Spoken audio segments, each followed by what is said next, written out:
Yes, chat. We're fucking back. Yes. We're fucking back. How are we, please? How the fuck are we?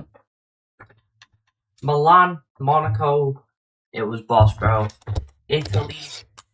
We went. As you can see from my posts and stuff, we went everywhere, bro. We went Bologna. We were gonna go to the Ducati Museum, and the Ferrari Museum in Maranello, but everything got messed up by trains being on strike. About every train driver to exist in Italy was on strike. Monaco was incredible. It might actually be the best place I've ever went to my whole entire life. I've not went far. Like I've not went far. You know what I'm saying? I've went. This is my first time abroad, but chat. Wow, Monaco. Like, you know how they say obviously it's for the rich, right? So you expect good. I found a random, like proper random cafe, just like in like an alleyway in like the corner, and on my life, it had ribeye steak, potatoes, the peppercorn sauce, €38, yeah, slightly spenny of course, but it's steak, so it's gonna be. It's genuinely the nicest thing I've ever met. Steak, incredible. Potatoes, incredible. And then our hotel, right? We tried the hotel food once, right? Oh my god. I don't like cream, like whipped cream, whatever. That genuinely, the whipped cream was that nice on my dessert. It was like a fudge slate thing, a little like fudge brownie. It had chocolate in, like melted chocolate inside. It was boss chat. And I swear down, bro, wow. It's the nicest dessert I've ever had. Like, you know when people say, like, food in, like, foreign country food's just 10 times better than yours? And, like, obviously everyone says it, so you think it. So you go in with, like, not high expectation, but you go in with expectation. Chat. It's the nicest food I've ever had. It was fucking insane. It was fucking insane, bro. Like, Jesus Christ. But before we start, the ball set up for the old chat. I know I've only just come on, but I've just realised that I've left my drink. There's no drink here. So I'm gonna have to go and grab the drink. So I'll be back in a minute. Be back now, chat. 1 second.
Yes, chat, we're back.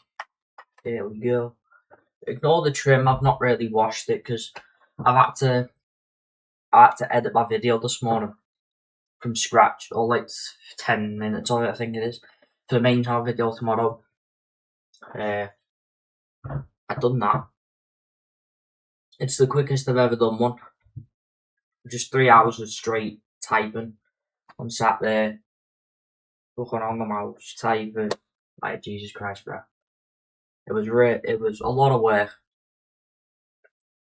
But I'm not complaining because I've done it. It's a banger. It's a really good video. Comes out tomorrow. I'm not going to leak what it is. Because why would I do that? I'm stupid. I want you to go watch it. But yeah, let's get into Borderlands Korean Mode then, people. We are back with the Borderlands Korean Mode. This is the first time I've been on my Xbox, yet alone F125, yet alone the Borderlands Korean Mode. Nearly 2 weeks now with us being away in Milan. We had a blast. That is the wrong thing. So here we are, driver career. Bortoleto. We are fourth. It's time for the Mexico GP. Sergio Perez's home race, obviously not our teammate, but he's on the grid again this year. We are fourth, 263 points. Honestly, I thought we'd be a lot lower by now. I thought we'd be like ninth. But we've actually continued to put some decent race results together, which is quite good. Mexico, a track that I'm kind of mid at, so I don't really expect a decent race result, but you never know. You never know. I'm also going to be a bit rusty after not playing in nearly 2 weeks, but let's get straight into it and see what we can do.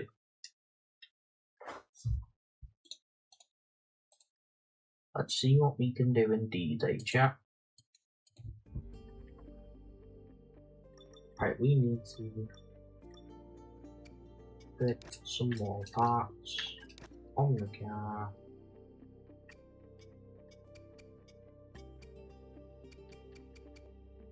$32, $11, and then that's everything. Our car is the 5th fastest, about 2 upgrades away from catching Red Bull.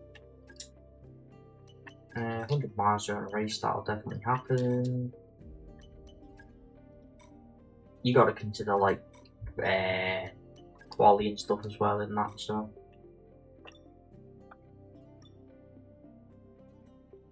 And we're nearly there on beating Albon in our rivalry. I think we can bring an upgrade, or at least like schedule one. Yeah, we'll do that. So let's sim forward to the race weekend and get straight into it. There we go. Come on then, Sean. First race weekend back, chap. Villa are getting raided today. What the fuck? Sorry, I just accidentally loaded up.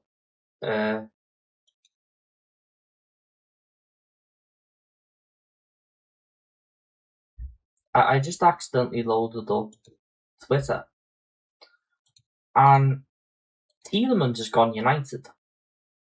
PSG wants to re-sign Digne. Apparently Fenerbahce want Ollie Watkins. What is going on, chat? Poor Unai Emery's getting raided, but then they've just robbed Manzambi or wherever his name is off Newcastle. So Jordy Josh will find a way to blame Liverpool. War 4-4-2, but he's a kind of TK up front, you know what I'm saying?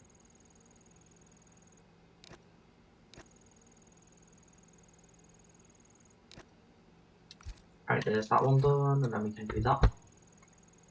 Start that one, not do, because obviously you won't be able to complete it with 7 minutes left.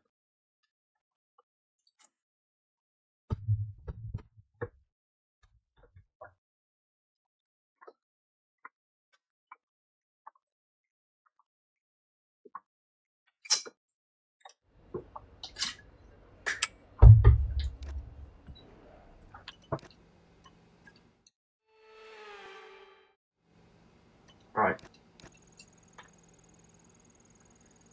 God, it's fucking boiling, chat, let me tell you that for free.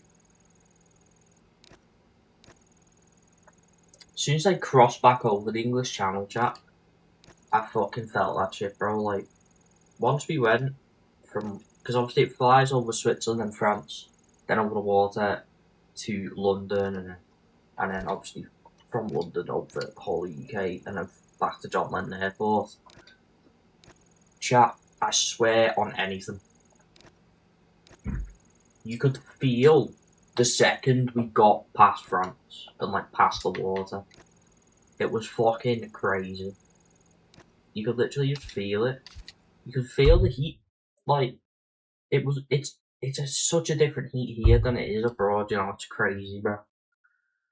Cause like it's 30 here, or it was like 30 or like 28 or something like that when we landed in England again.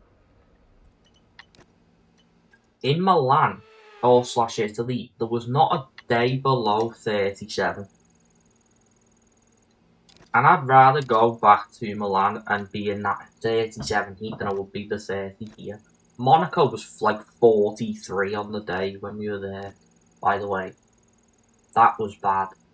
But fucking, wow. It was lovely, it was lovely, but Jesus Christ. Walking up the sector 1 bit, just because it's all uphill, genuinely, me and my mates, dead. No more mates. We were fucked. We needed to just stop and have a little chill for 5 minutes. I don't like fizzy drinks and all that. All my mate had on him was 4 bottles of Sprite. I took one of them bottles of Sprite. That's how thirsty I was, chat. That's how bad it was. Do you know what I mean? Like, wow.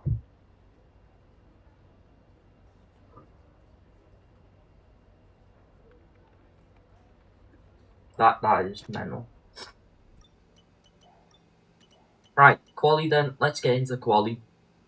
See what we can do, man. Because we want a good quali. Q3, I'll be happy with, to be honest. What an atmosphere we've got. The fans have been here since dawn, and the stadium, the Faro Sol, is absolutely heaving. We're about to get set the grid for tomorrow's Grand Prix. It's qualifying day here in Mexico City.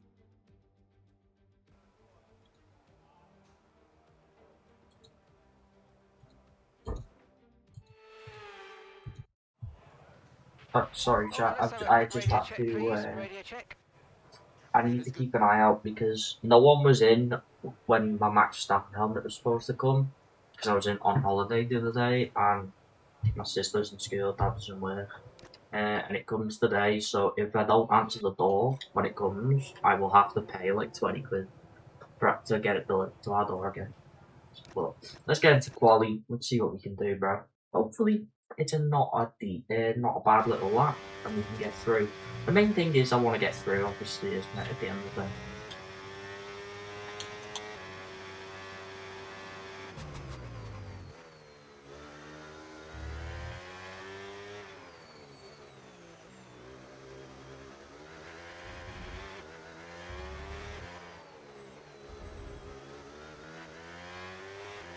Right, let's start this lap.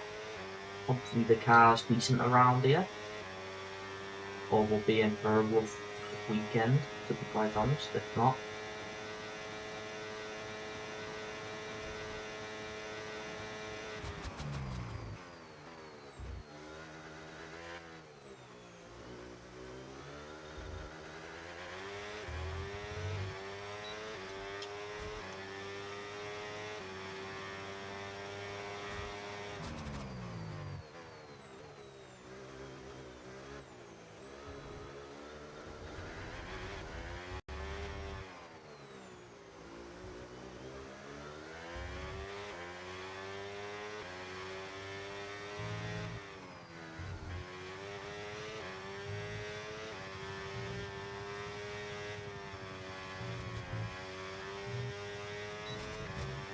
Nah, I'm not liking this car, chat. Something up with the setup or something, I think. Well, hopefully there's something up with the setup anyway.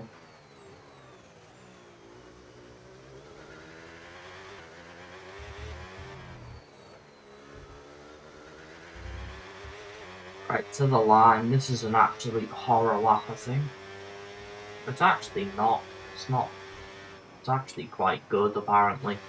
I thought that was going to be awful, but apparently not. I'll take it.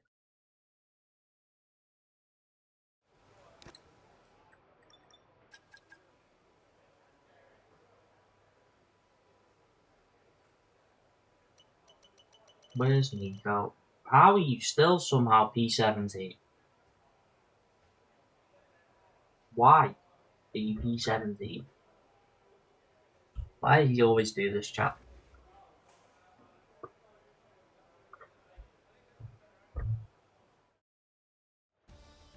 We're through P6, happy with that, because I thought that first lap was horrendous. Nico's out in P17. Okay, bro. If I speak, I'm in big trouble. Big trouble. Both Astons have made it through. Hadjar nearly goes out. Perez P20 in his own race, unfortunately for him. VCarbs dead last. Alpine, second worst team, clearly on the grid right now at this track. And Nico is just Nico on this game. I really don't know what goes on. He's never been like good at quali though in real life either, really, has he? Or especially recently, like, because last year he went from like P19 to P3, P17 to P7, or like and stuff like that. That's all he'd do. His race pace is where it normally was, but then on this game he just doesn't have any. So it is what it is. Same teams look strong again, and Williams actually look good now.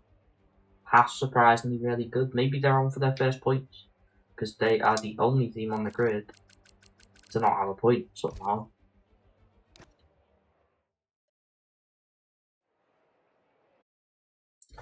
I don't get how they don't have a point, you know. Okay, give me a quick radio check, please. Radio check. Yeah, it is good.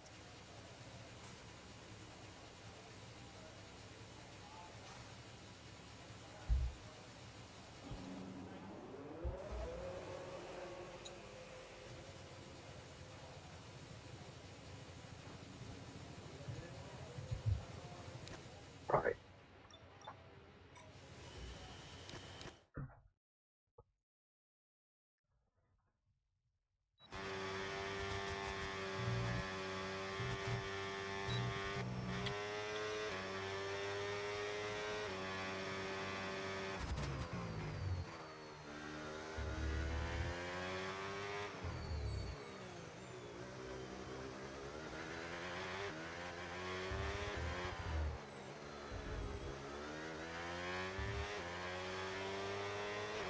Alright, let's start this lap then, man.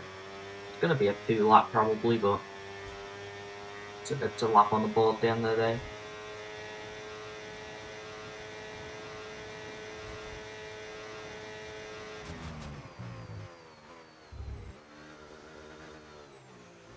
Already just lost like 3 tenths there probably.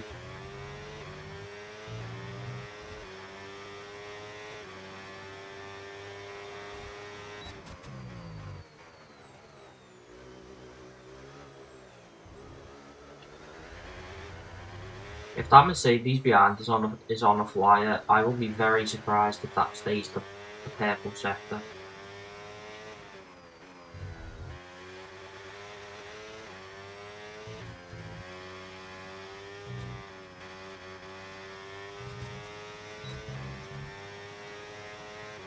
What are we saying? Yeah, green, I expected that.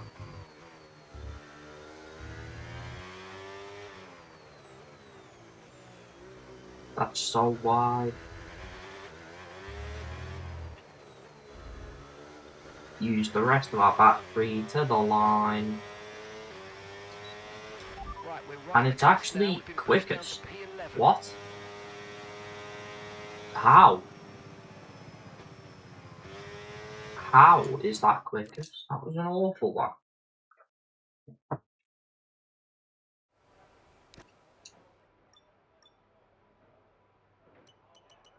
Okay, yeah, it's not for long.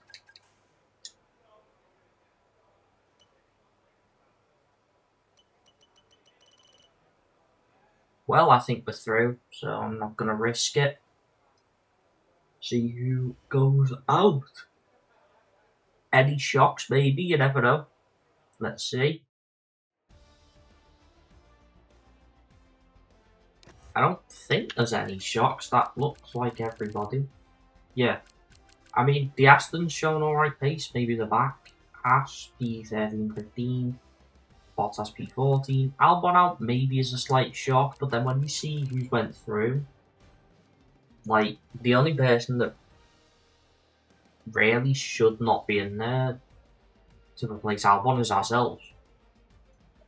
But we actually somehow put a good lap together, even though that lap was awful. I still don't understand that, but yeah, let's get into Q3 and see where we line up.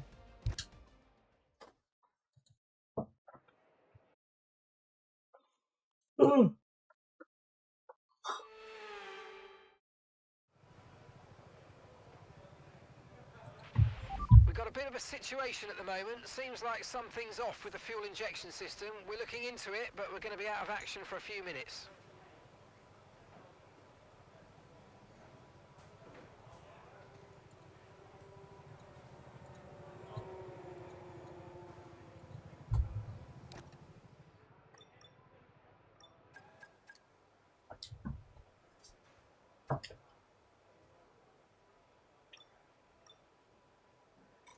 Right, let's go out on a flying lap then. Come on then, Sean.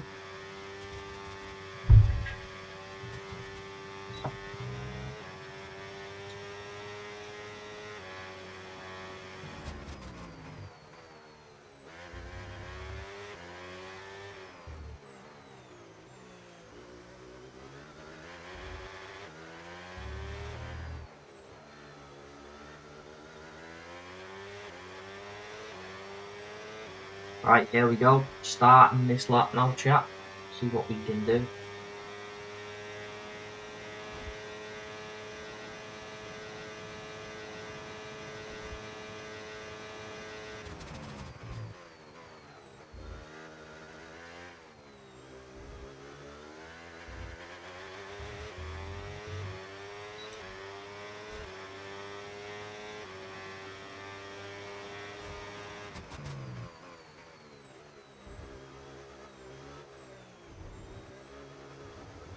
Got a little bit wide there. That's not what you want to see, to be honest.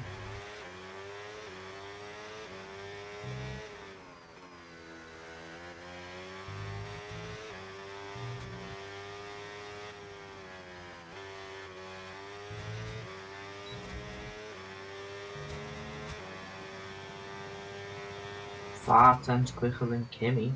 It's not bad. Well, in fact, it's actually quite good.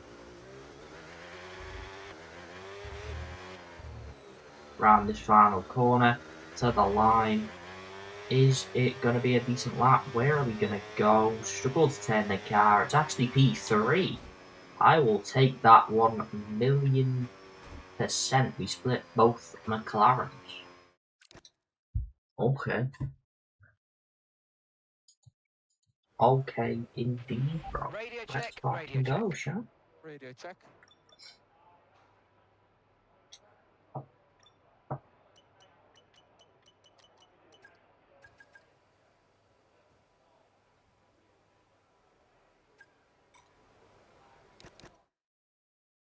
Right, let's go again.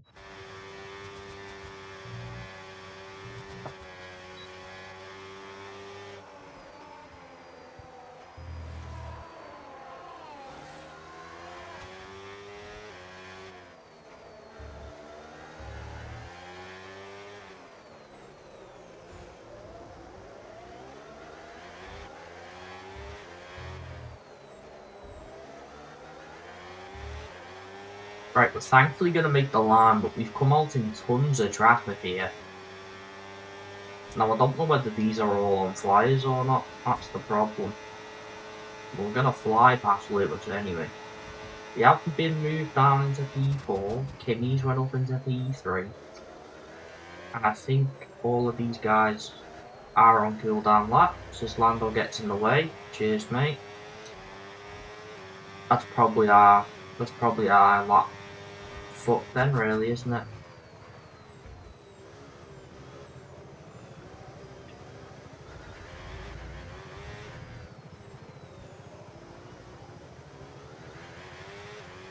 I mean, we can try and recover it, but I doubt that we get 5 seconds as Piastri gets in the way now as well.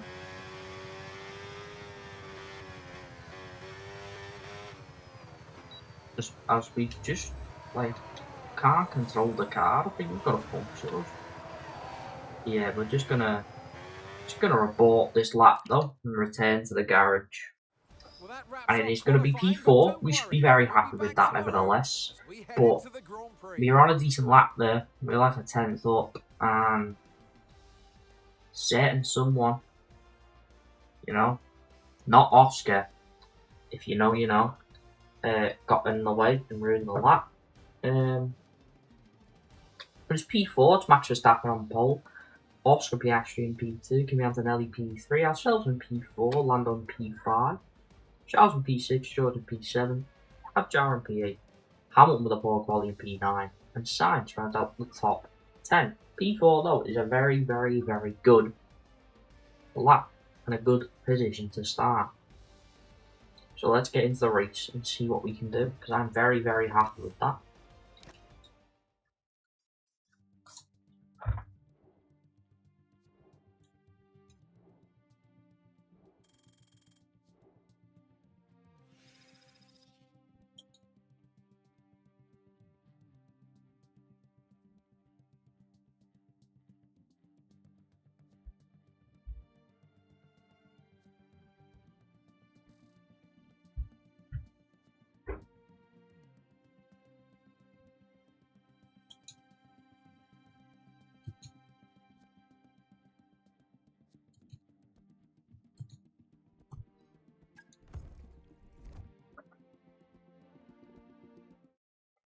If I just stop talking and like start doing stuff on my laptop chat for the people that are just coming to the stream, on my laptop, on my PC, I have a parcel coming today that everyone missed because I was on holiday last week and my dad was in work and my sister was in school. So, that requires me to keep constantly checking it just in case of the time update. Because then I'll like properly listen out for the door. Like I won't leave unless the door goes, but like, you know what I'm saying, chat.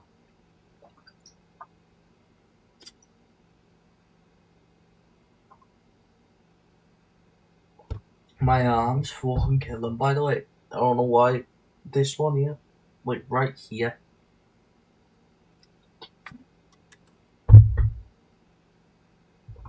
is fucked. But yeah, let's get into the pre-race bits, and I'm gonna go put him a piss before while that happens. So I'll be back in a minute. So.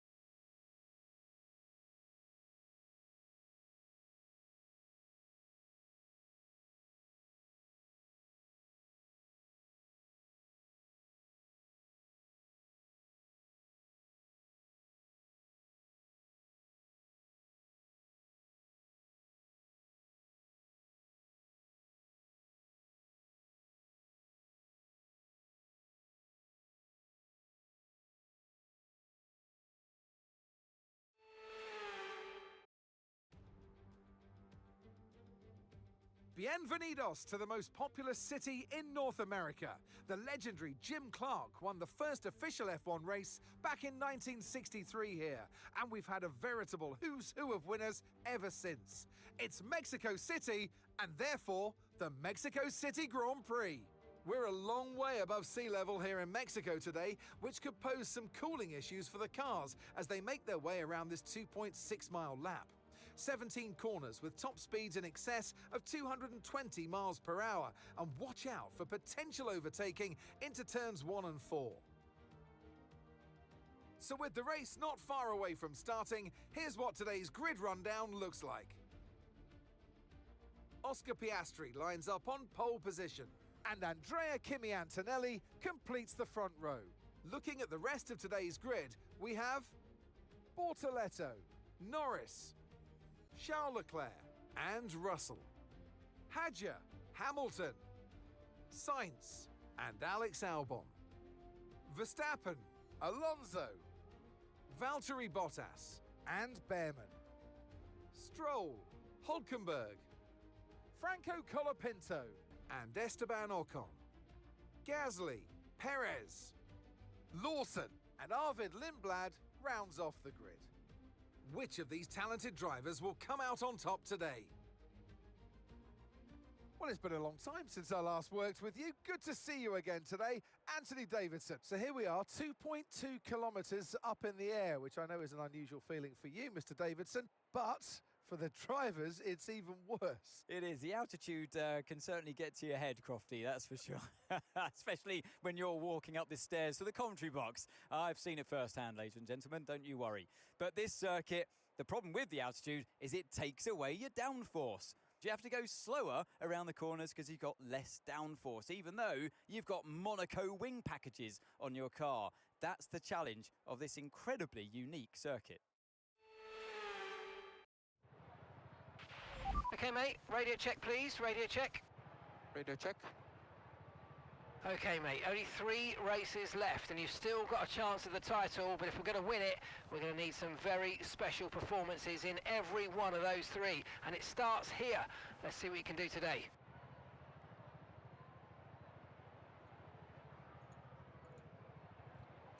Well, you heard Jeff. Mathematically, I can still win the championship. It's going to take a lot of DNFs. We actually moved up a place. As Max Verstappen has took a grid place penalty. So it's P3, it's Oscar Piastri starting P1, Kimi P2, ourselves P3. And yeah, it's going to be a good race. I want to try and do that one stop, 1,000,000%. But it may end up being a 2, depending on tyre wear. But let's get straight into lights out because we can still technically win the championship. You heard Jeff right there. Let's get into it. 5 red lights, shine away we go. It seems like a pretty decent start. I think it's actually a poor start. Yep. Antonelli tries to cover us off. Actually got a well better start than him. And we're using all the battery. Oscar just moves out the way. For some reason we're up into P1, but we break a little bit late, go a little bit wide. There's that car setup that we're not too happy with. Shown once again, we're actually somehow into P1. This car and a medium tyre, it does cook, but this race will probably be about just going back now as opposed to going forwards. Because I don't think we're going to maintain this 2-second gap that we for some reason already got. And I think it's due to Piastri being really slow because he's down to P4 and it's Lando Norris it's up into P2.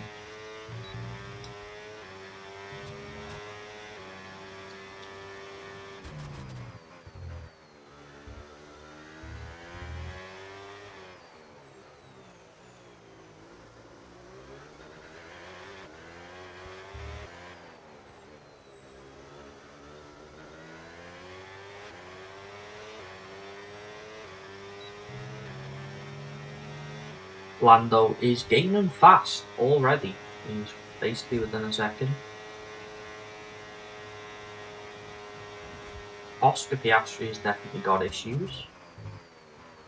I don't know how he's got issues off the line. But it's not a great start for Oscar. This Hamilton's overtook him now.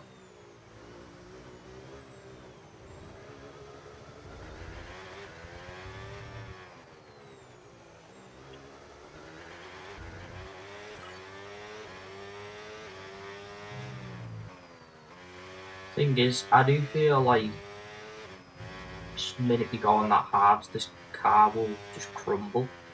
Because you never have a good hard stint, never.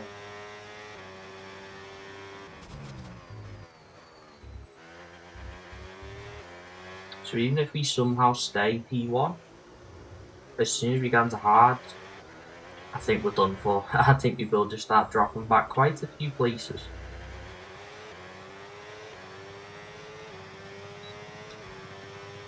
Piastri, by the way, is holding literally like the whole grid up. Norris has just put in the fastest lap of the race so far.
Here comes Lando then.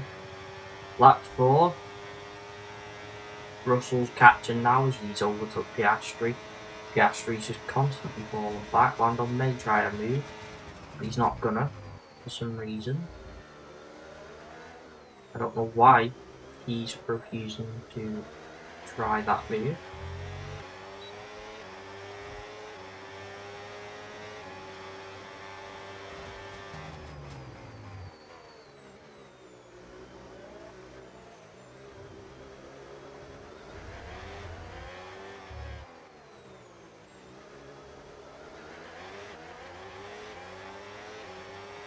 Piastri's actually got a bit of pace now, as he's fighting with Hamilton.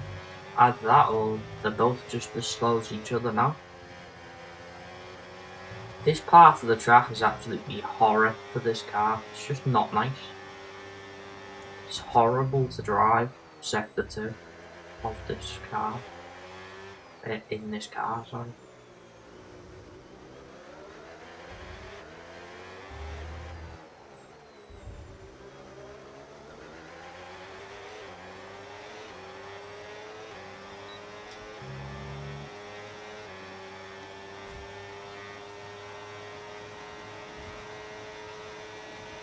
Okay, no issues with time. Here comes Lando. Keep taking care of them. We go a little bit wide, lock up a little bit, just allow Lando to go through. And we're down to P2. Lando has taken the lead of the race.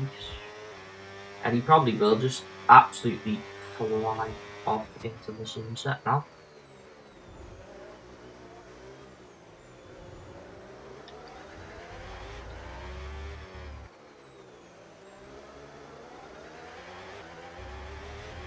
Okay, mate, boost mode if you need it. Boost mode if you need it.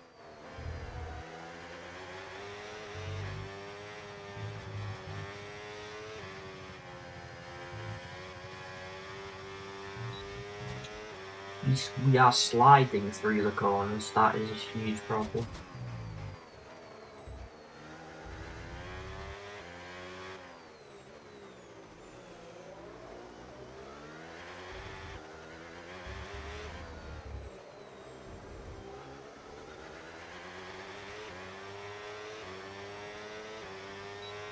Yep, there's Lando, just flying ahead now.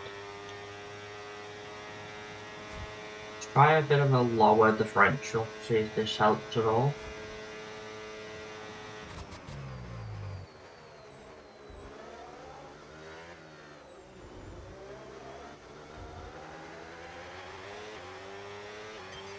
Okay, Gabriel, tyres are wearing it. I thought we were about to retire.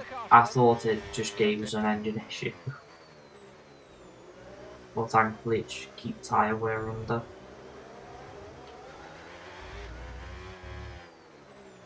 This car actually is like mad undrivable though.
one of the Red Bulls. I assume Max is making some moves back up the grid.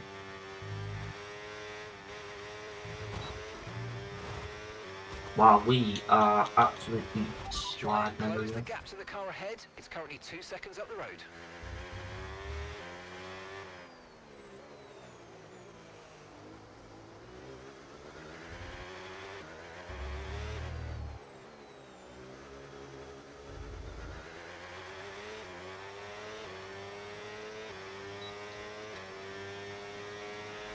Okay, so we're leading our teammate by 22.4 seconds.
The car just doesn't work.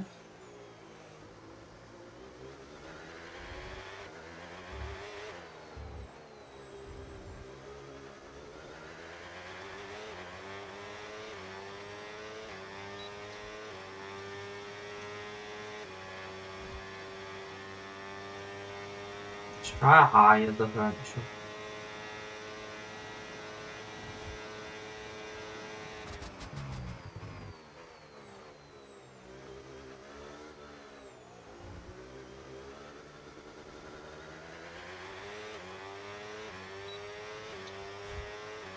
Let's try 60%.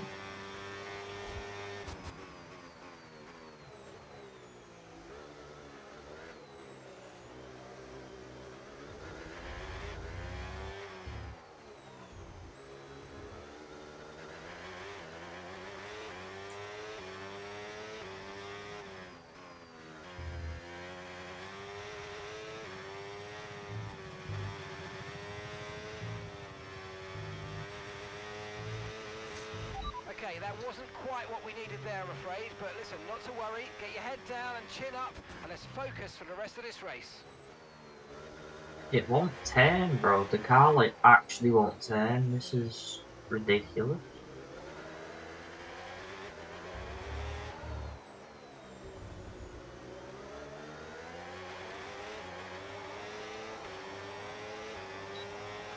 Tyres are degrading fast. We can change strategy if you want. Check your MFD for details.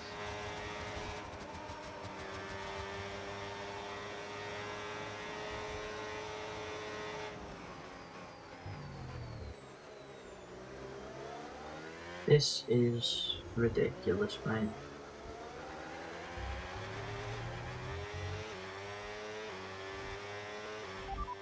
Copy. Like, obviously we're not faster than these guys, like, but it's the fact that the car genuinely feels like the worst car in the grid right now.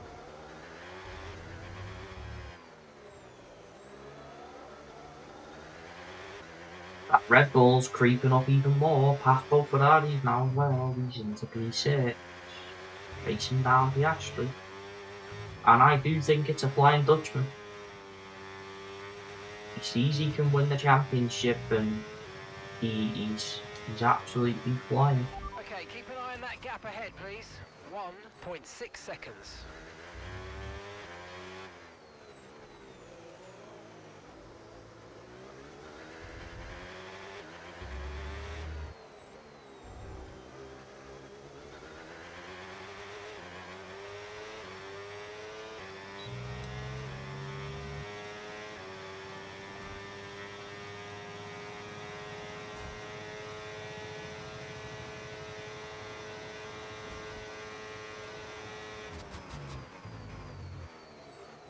Yep, again, just refuses to turn.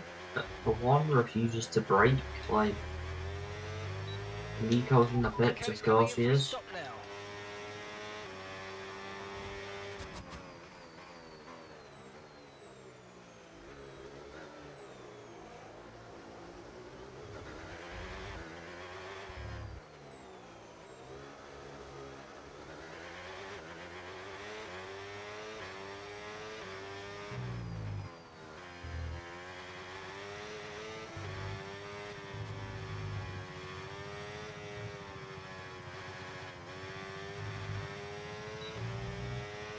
Okay, expect to see some rain about 10 to 15 minutes from now.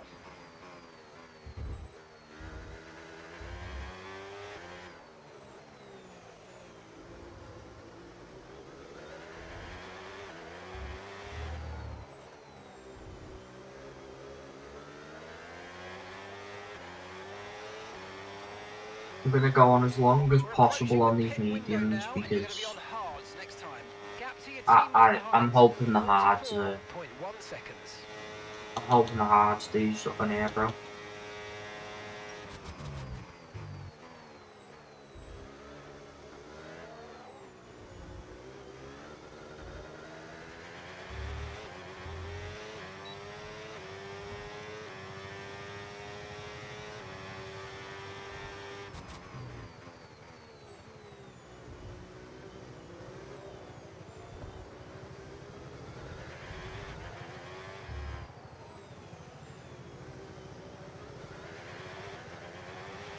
Just a reminder from me, temperatures are vital for tyre wear, so make sure you keep them in the green zone.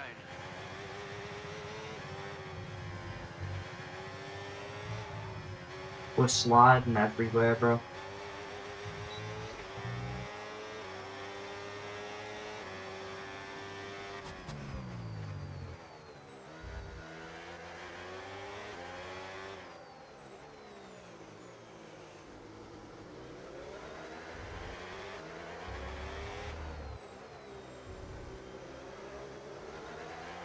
Let's try and do one more lap. Let's box this lap. Right, let's have you in at the end of this lap, please. Russell's gonna pass us, and so's Max probably.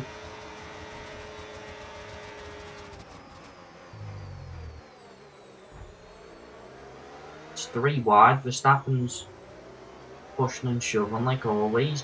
He's through. He's up into P3. Overtook us and Russell. Russell's gonna probably get past us here now as Hitting well. this lap then, come into the pits at the end of this lap. Up the inside goes George Russell, but we just, unironically, we're not even trying to defend it. We're just trying to stay alive because, as you can see, we're just sliding Seeing everywhere. dangerously high levels of wear now. Please look after them or consider boxing for a fresh set. As we go a bit wide onto the gravel. I think we're really close to a puncture here, so it's more just let's see it, but let's see it out. Don't really care if we get overtaken now at this point.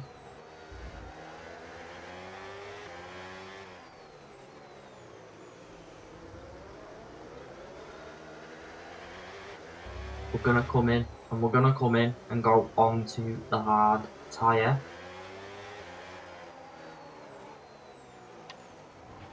Up to speed now, let's get some heat into those tyres. And I'm hoping that it's all going to be A-okay from here to potentially do a one stop. Because it might just save us in this race. It may just be our saviour, a one stop here. I can't lie, chat. It might be a cheeky saviour. Scheduled pit stops. Let's go.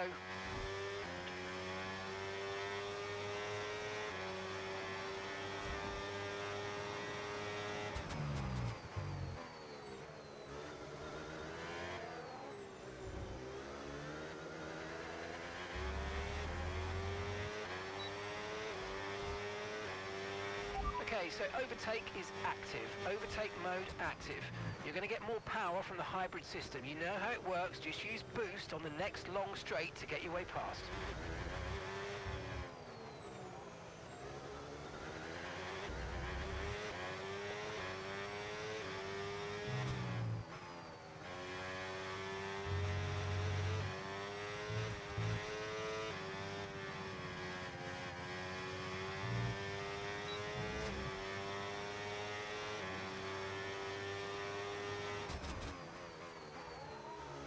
Oh my god, Ocon's just binned it in front Okay, of mate, us. don't worry about the damage. I've got some new strategy options if you go and check your MFD.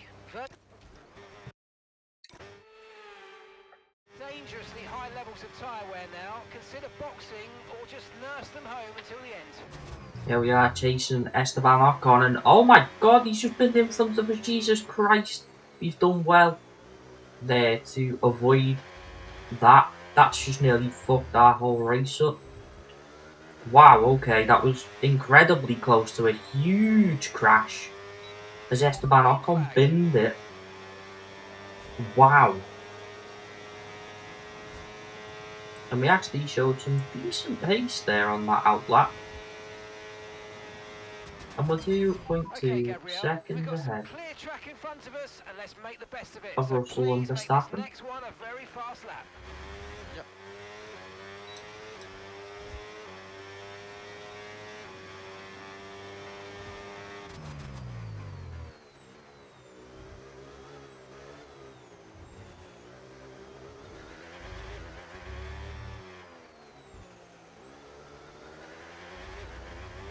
I know he's not pit, but it's kind of mad that Bottas is currently in P4, isn't it? Running hard tyres.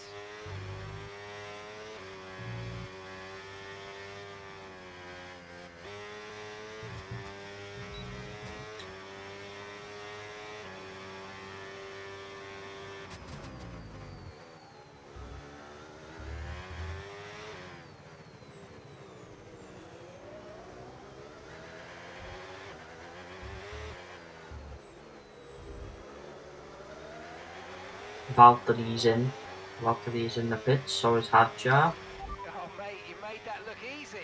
Nice work. So is Kimi, and we've actually shown really good pace to the point where that 7-second gap to Kimi Antonelli is now just completely wiped out in them 2 out laps. So first 2/3 laps on the hard compared to Kimi on the mediums on the bit of a stint. So your ERS is running a bit Excuse me, low. we're somehow Looking to 2 change seconds the ahead of ERS him now. mode in the MFD for a more conservative burn rate, or you might want to try some lifting or gentle braking to recharge.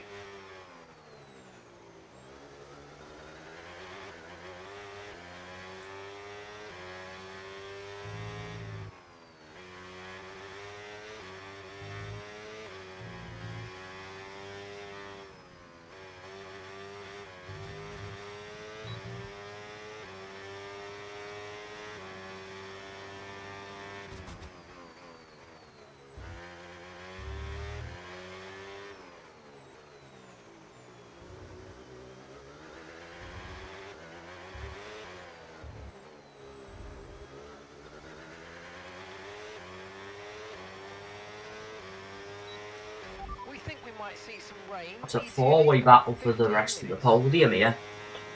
We're all within 4 seconds of each other as Max gets past Russell up into P4.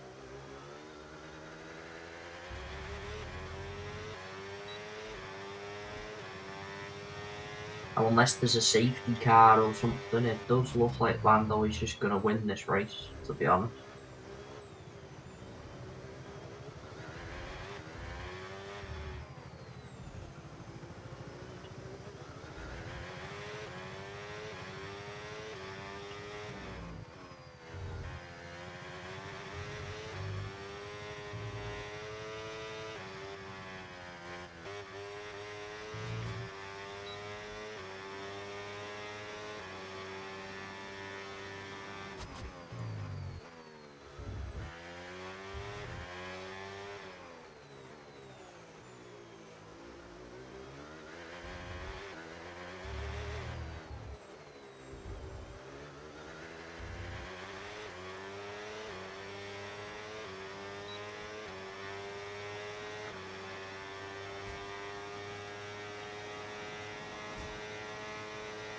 Exactly halfway through the race now, lap 18. And we're P2. It's not bad at all.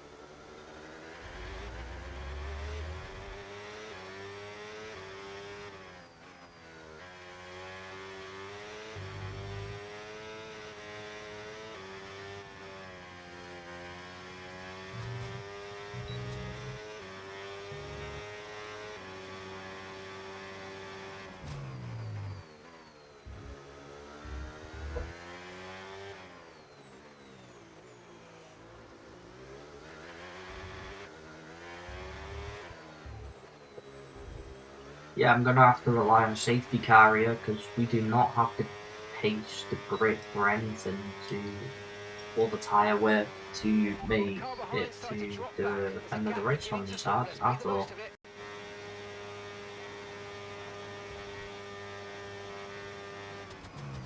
However, I believe it said it was supposed to rain, and that is some great clouds over there. So we may even end up going on the hard intermediates at one point, or maybe even wets if we get that bad.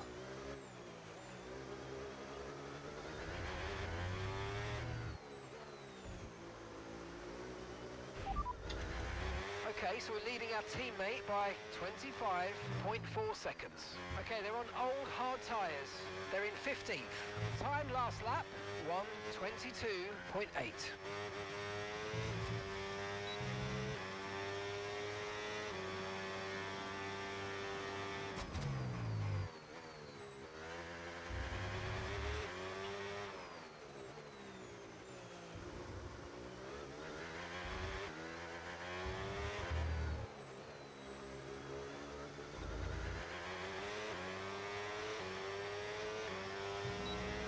No need to worry about the tyre condition for now. Everything's looking good.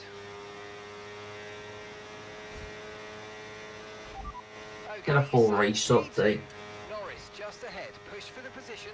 Okay, so gap to the car ahead, 9.6 seconds. Antonelli's behind you. Pit strategy complete.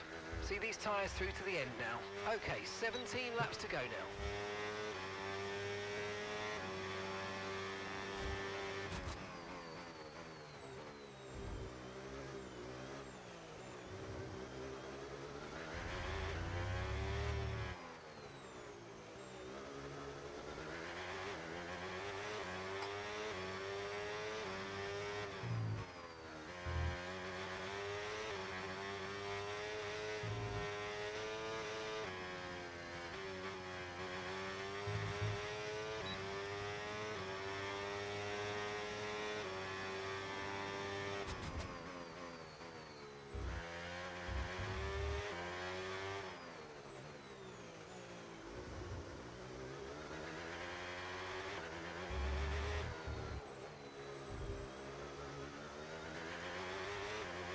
There is a certain Dutchman slightly catching us.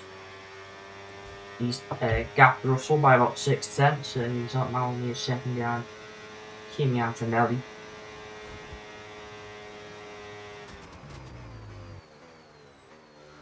Say that though, but he's actually now been overtook by George Russell. And I'm starting to slide about the gap again. And I'm hoping that is not a car issue and the fact that it's now starting to rain. But I don't think it is.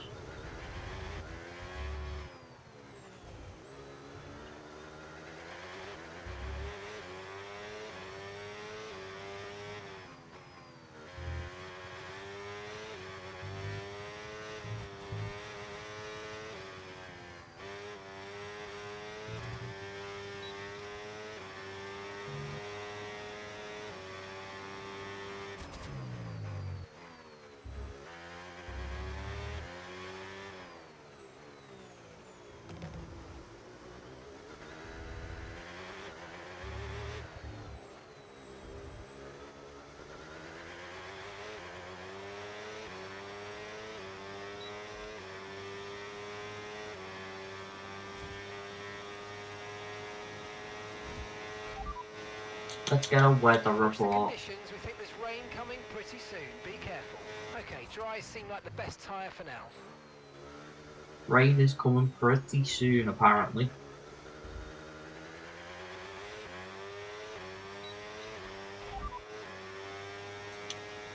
Gap to your teammate behind, 30.6 seconds. Okay, they're on old hard tyres. And the time last lap, 1:22.1.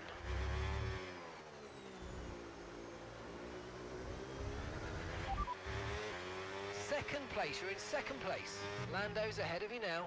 And gap to the car in front, 10.8 seconds. Okay, Antonelli behind. Pit strategy complete. See these tyres through to the end now. And that's 14 laps to go.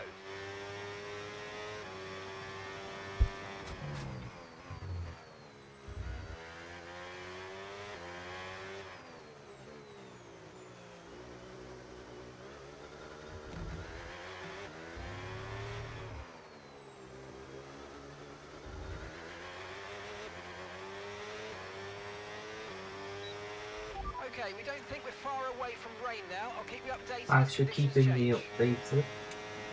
Because, you know, I will need to know when it's in the changing conditions to make a little call of whether I want to come in or not.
Okay, you're losing a small amount of time to the car behind. Let's keep pushing. I am pushing, I can't go any fucking quicker, bro. Why are you asking me to fucking keep pushing?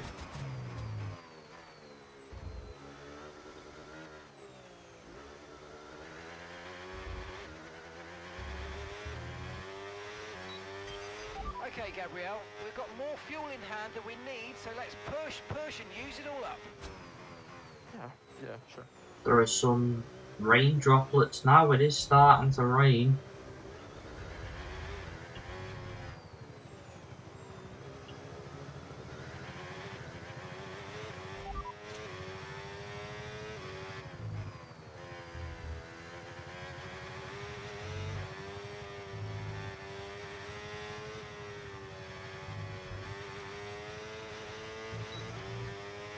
And we're still happy that we're on the right tyres at the moment.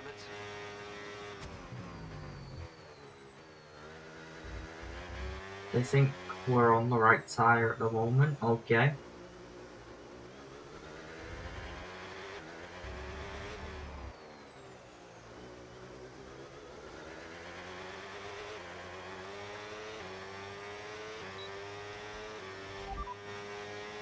Dries definitely seem like the fastest tyre at the moment.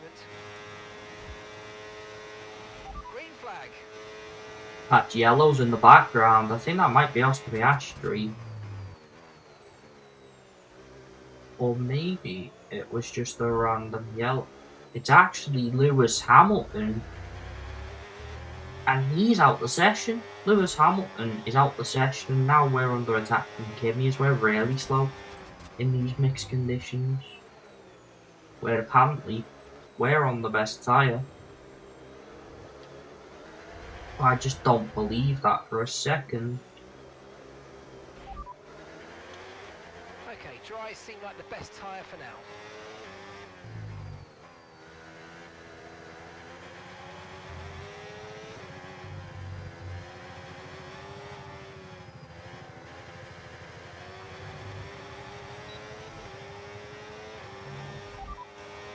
Dries definitely seem like the fastest tyre at the moment.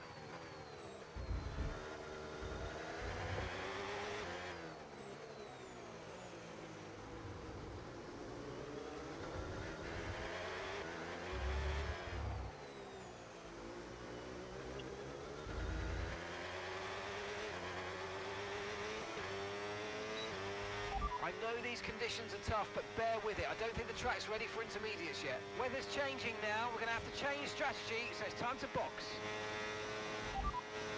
confirmed.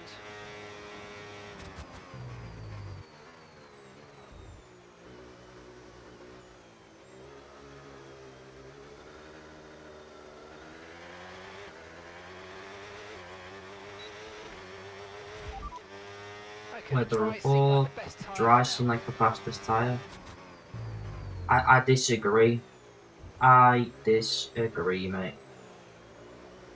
I don't see a world where the dries Confirmed. are We'll receive you at the end of this lap. faster. Nico's just come in. Okay, We're going to Nico's follow him in into at the end of this pits. lap. Nico in the pits.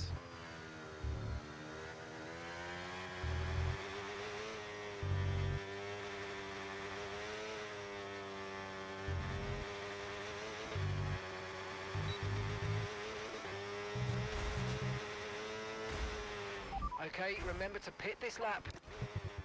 Bro.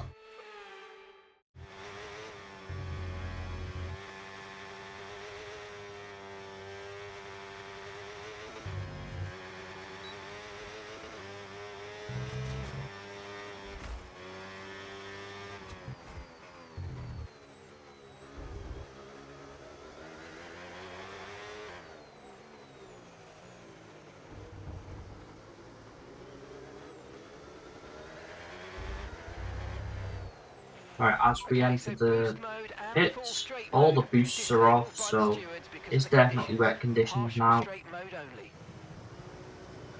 So let's pit for Okay, mate, some that still bloody wasn't quite what we integer. needed, I'm afraid, but look, let's move on. Get your head down and chin up and focus till the end of the race.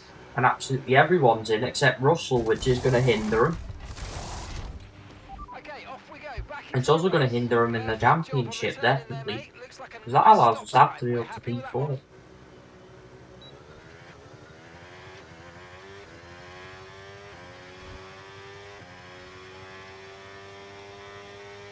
Because that's a pretty good pit stop, a lot better than Antonelli's, and we've actually gained about a second in the pits there.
Right, George is in, so we're going to move back up to P2.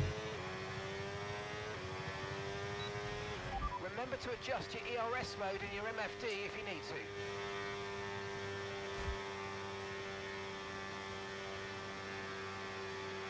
And Russell may even move down to like P6 at this point. And he is going to. Piastri's ahead of him.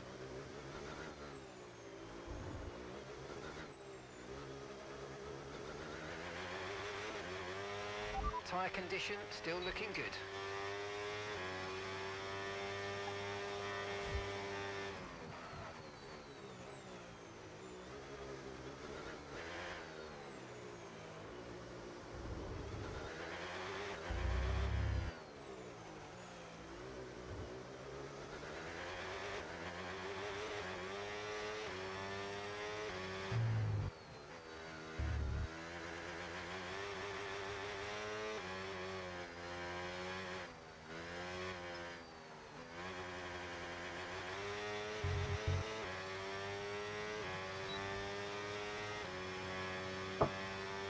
This is not nice to drive in, man. Like, this is how the car felt in the dry, so like, so it's gonna feel worse in the wet, and it has. It felt like 20 times worse.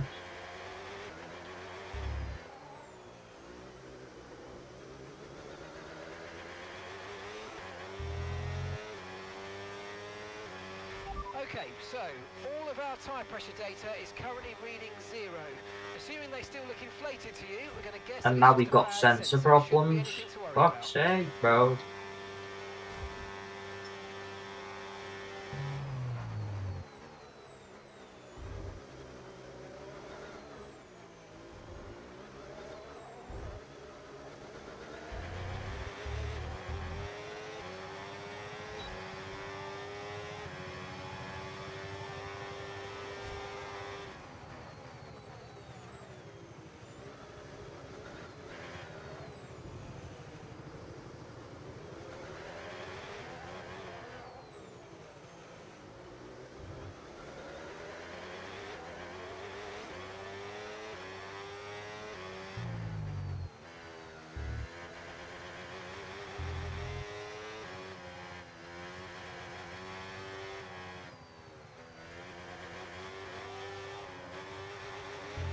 Okay, the weather's getting a lot worse here. We're sliding all over the place. That Mercedes got a lot of grip. And Antonelli tries to move. We've made contact as we try to turn, but we can't turn. And we're still somehow P2. And now Max is right there with us. So there's a chance that we don't even get a podium here. After all this hard work we've done, somehow keeping it on the podium in this awful car. It's been horror to drive, as I've mentioned multiple times. Now here comes Kimi. And we're just hopeful. We're just hopeless, really. There's nothing we can really do. Except maybe try a little move. Late break, a prime Danny Rick special. And we have managed to keep P2.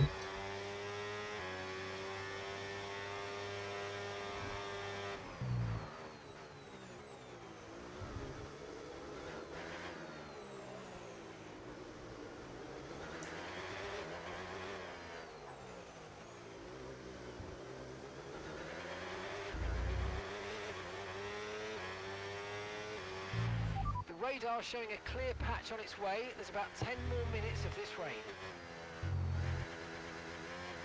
About 10 minutes left of this rain. Well, that don't matter because in 10 minutes we'll have finished the podium, mate, let alone the race.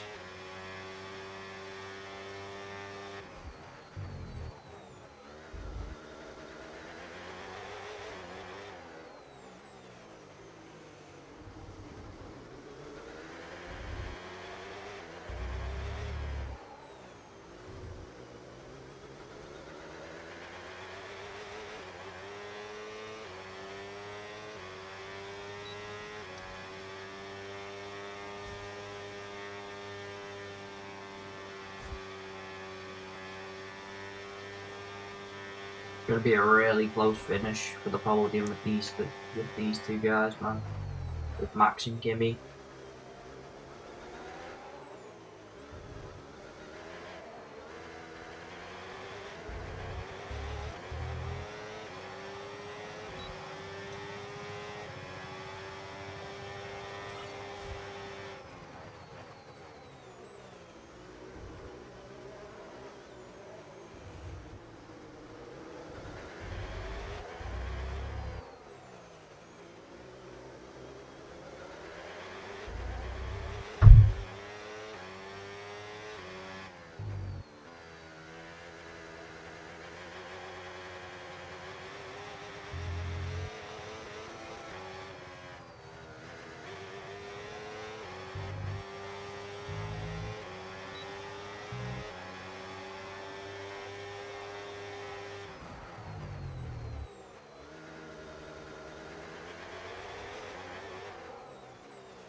Done well to not spin there because we were going.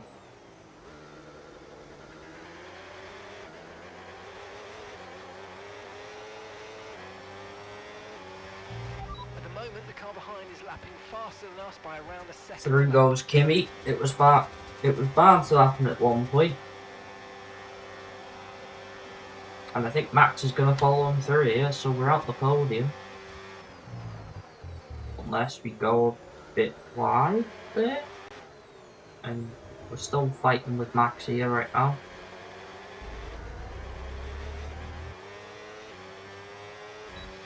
But Kimmy's absolutely sailed off.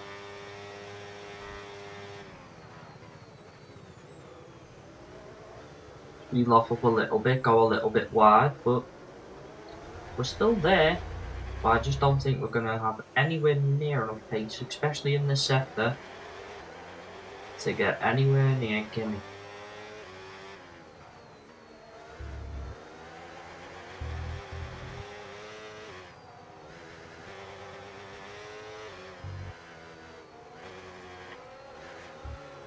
Jesus Christ, we had to correct ourselves there just to stay on track, and we are now officially down and out of the podium into P4 with doing that. But if we didn't do that, probably would have been a down and out of the race, not just the podium. So at this point, if we can just finish wherever we finish, I'm not going to be happy because we were on for the podium before this weather. Like, but what can we do? Okay, gap ahead. Be happy with what we end up getting, because it might not even be P4 here.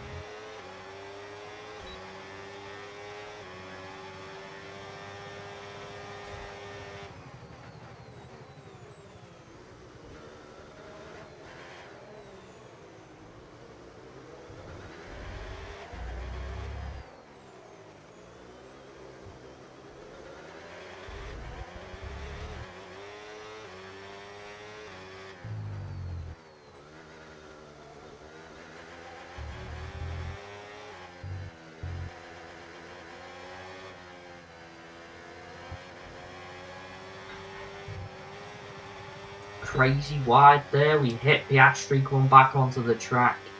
Jesus Christ, this is very difficult to drive in this condition. As we go well early there and nearly go into Piastri, but we've actually got the racing line. And we are side by side with the Aussie. And he's just going to fly back past us. Or maybe not, we're actually quite close to him here. Give him a little bit of a squeeze. Give ourselves the racing line. Brake. But he's still there. Oh, he's given the position to us now and we're back up into P4. But it is a thing of how long can we keep this up, really, isn't it?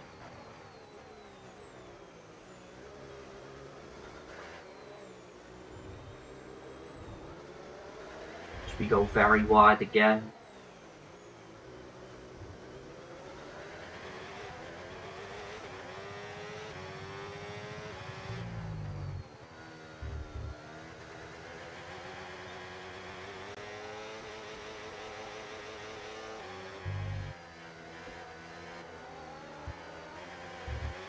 Very wide again, man. No tyre concerns at the moment, just focus on I don't care about tyre concerns. There's no grip. The car doesn't work. I'm sliding everywhere.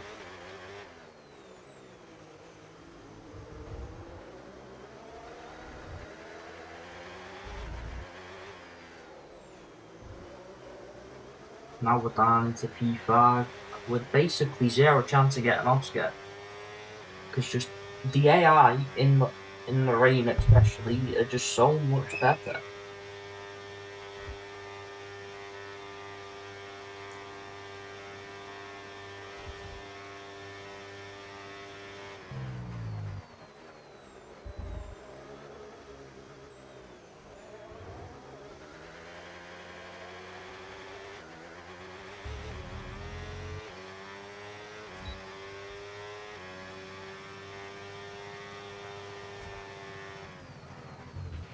So the rain should be stopping anytime soon.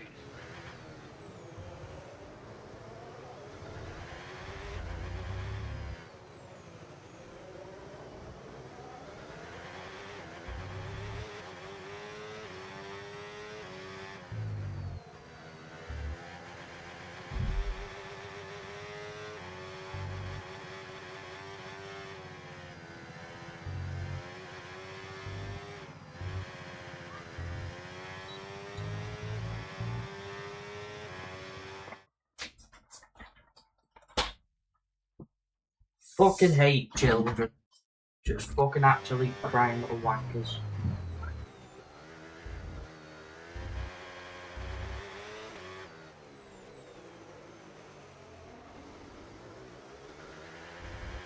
There's actually a chance here that Russell gets us, you know, because we're basically crawling to the finish line at this point.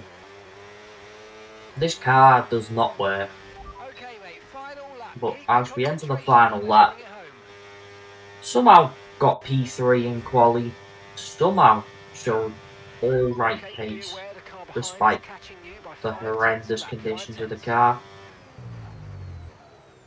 And somehow, in this wet weather where the car is basically an IRL Aston Martin, it's just waiting to give up. It's already gave up.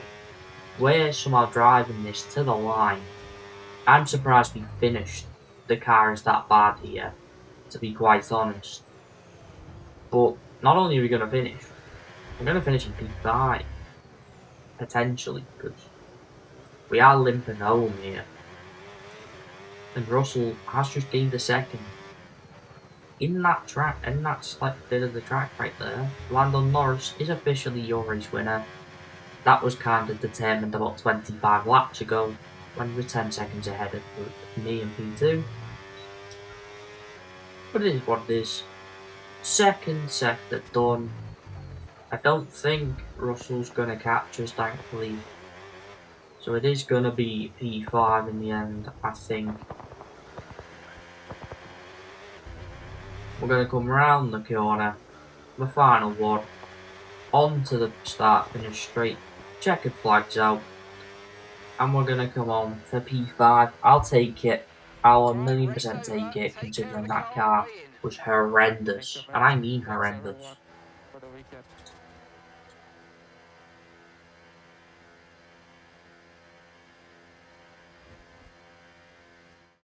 And here he comes. It's all go, go, go for Lando Norris as he takes the checkered flag and wins. Well, another race victory today. You could clearly see they're driving out there with very little pressure. You know, they know they have the performance. They know they've got the car under them as well. And this has done no harm, of course, for their championship chances. There's room for 3 on their podium, but only ever 1 right at the top. Let the celebrations begin. He raises the trophy over his head. Lando Norris, head and shoulders above the rest today.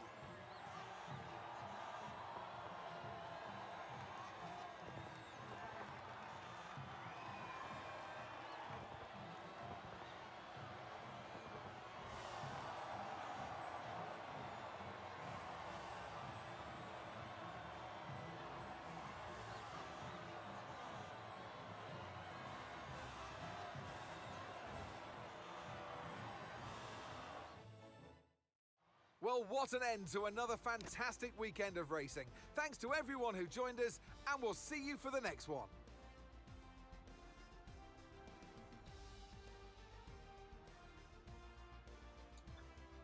And just like that, Lando Norris won the race. 32.4 second gap it ended up being by the end of the race. Max nearly got Kimi for P2.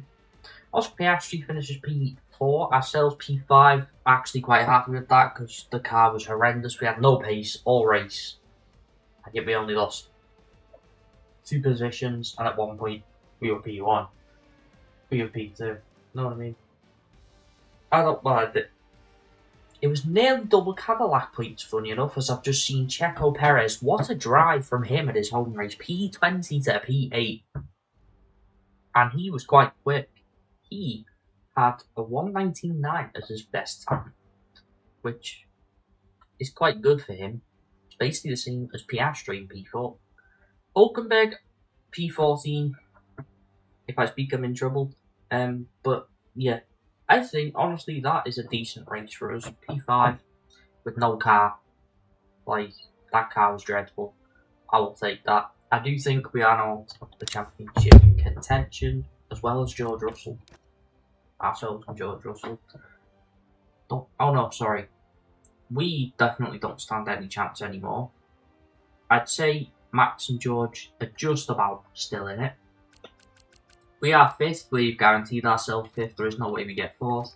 There is no way we go down to 6th. It's impossible.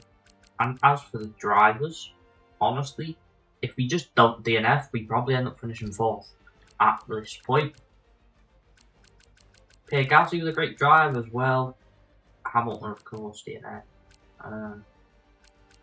And Esteban Ocon somehow survived. Yeah, he nearly killed us. An awful race for Charles, actually. I've just seen he had finished P15. I didn't realise that. Charles Leclerc, P5 to P15. An absolutely dreadful race for the Scuderia team. And DNF in a P15 here in Mexico. They'll want to forget about that. But yeah, with that then, ladies and gentlemen, it's going to be the end of today's episode. Thank you very much for watching. We're officially back from holiday now, so should be daily episodes, or at least Monday to Fridays, a guarantee. Or daily videos, I should say, because obviously we're a gaming channel. We're not just an F1 channel, we host other things as well. So, if I want to post a Siege video, or if you'd rather see a Siege video, I want to split it up. I don't just want to focus on one main game, you know what I mean? Because that's not what I'm about. That's why I switched from FIFA. Because I didn't enjoy doing that. And obviously I didn't enjoy FIFA.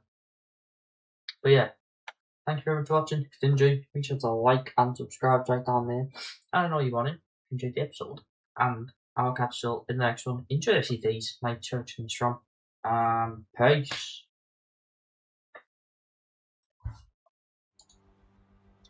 Don't mind if I do, chat. Don't mind if I do. Not a bad episode, that. Not a bad episode. Right, I want to see when we hit.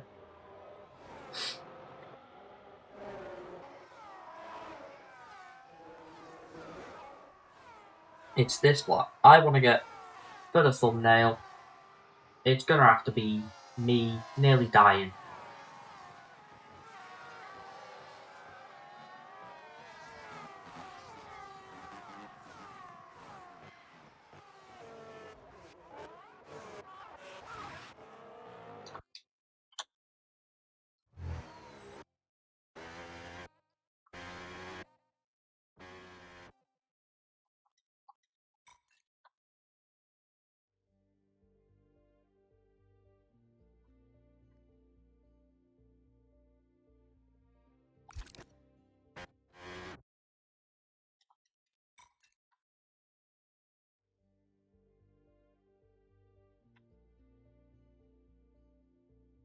I don't know, I don't like that actually.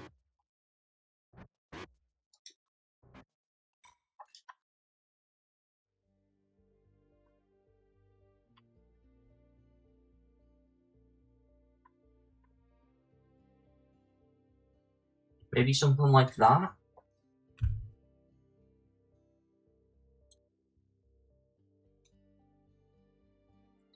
Well, I'll screenshot that. Well, then maybe. Maybe be doing the wet conditions when.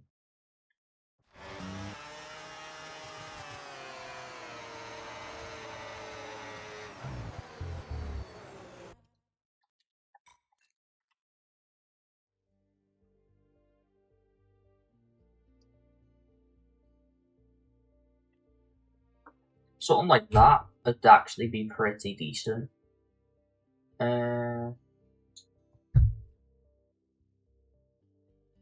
Or like that, maybe.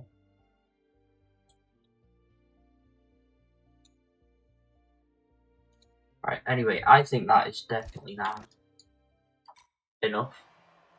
So let's advance on.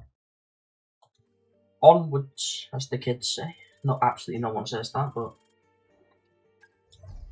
I just got your driver, Greg, or Craig, but it's spelled with a G. It's G-R-A-I-G. How do you pronounce that? I don't know. But he's 30 minutes away apparently. So, Craig, or we'll call him Greg. It's probably, is it Greg? There's no way. Either way, he's on his way. You know what I'm saying? as always, had rumour mill has been chairman and seems like a silly season could be upon us. There's whispers of multiple teams are looking at making driver changes. This might be down to contracts, but we have heard that Oracle Red Bull Racing has been struggling with their targets this season. We'll keep our ears to the ground and let you know more when we know. So Red Bull are looking to change a driver lineup then, that means. And we've also now got to start adapting some parts. Just in the powertrain section.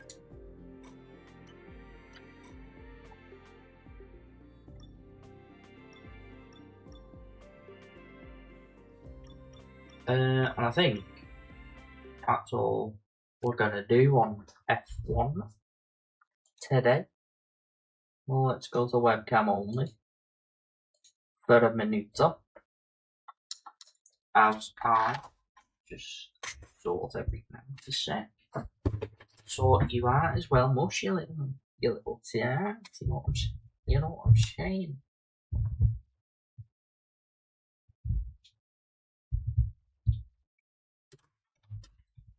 Too many bloody wires, Jeff, I can tell you that for free. Too many bloody fucking wires.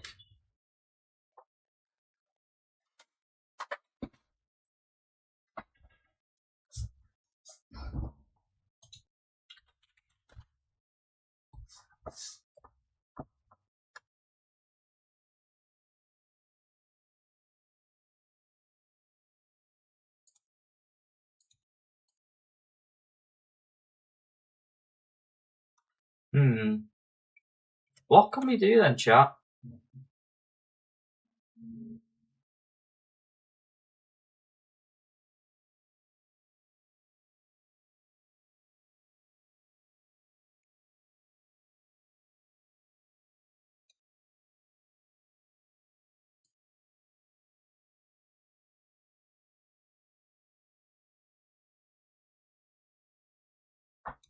Chat, what can we do?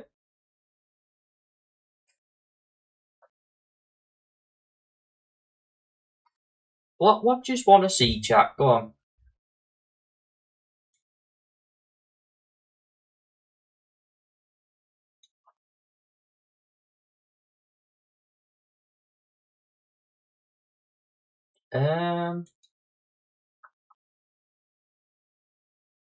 Yeah, I've found something here.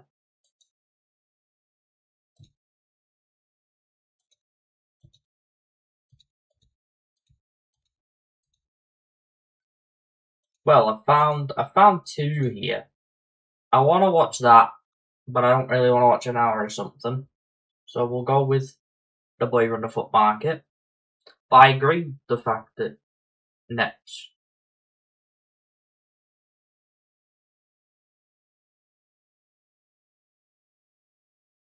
But this isn't even on about FIFA, this is on about like Madden and shit. Ah, okay. Do you know what then actually? I'm gonna watch this. Potentially about FC27 and why the FC community can't get the changes that we feel we want, like the college football community has done. And that is brought in large part by the content creator here, Bordeaux.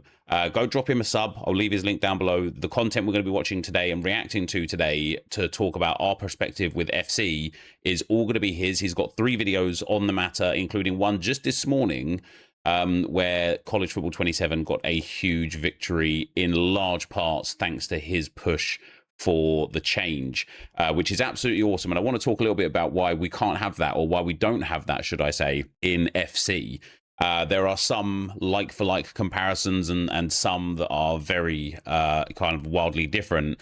But it's a really interesting story, and I was catching up on this last night. I didn't know much about it. I saw a few things from Zwei on X and a few other content creators on X about College Football 27 going down the pan, and you know, EA being incredibly greedy, trying to stifle players for money for things that they used to get for free. And I didn't really think too much of it And then last night, I actually kind of started finally watching Bordeaux's first 2 videos. And I woke up this morning to his 3rd video, which is called We Won. So it's a lot to get into. I've only watched the first minute of this. And I thought, you know what, let me talk about it. Let me watch this and kind of live through this in real time. But of course, go and drop him a sub. I'm going to be trying to insert my opinions in here as we go. But let's start with what the issue is.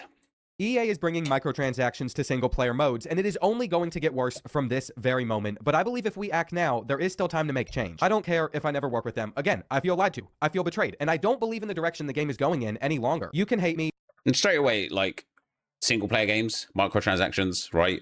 This is Single like, player. and you will be able to see the correlation a lot more. This isn't like Ultimate Team. And actually, Bordeaux in his videos references many times this isn't like Ultimate Team. I guess college football has an Ultimate Team mode, or maybe he's referring to NFL's Ultimate Team mode. Maybe he's even referring to FC's Ultimate Team mode. But this is about single player modes with microtransactions. You can like me, please just listen to me for a few moments, because what EA is doing with microtransactions is going to ruin single-player modes. Dynasty, Road to Glory, if they don't see any community pushback, it is going to get really ugly. However, it is not too late for them to correct their mistake either. Over the next couple weeks, starting today, you will see hashtag CFB play don't pay across all social medias. I will be putting this under every single post until they address the issue. You can't just sneak microtransactions in, have us creators super excited to play the game, say nothing about it at Chicago, and just expect this to be cool. Expect us to all be so excited and happy about the game still. No.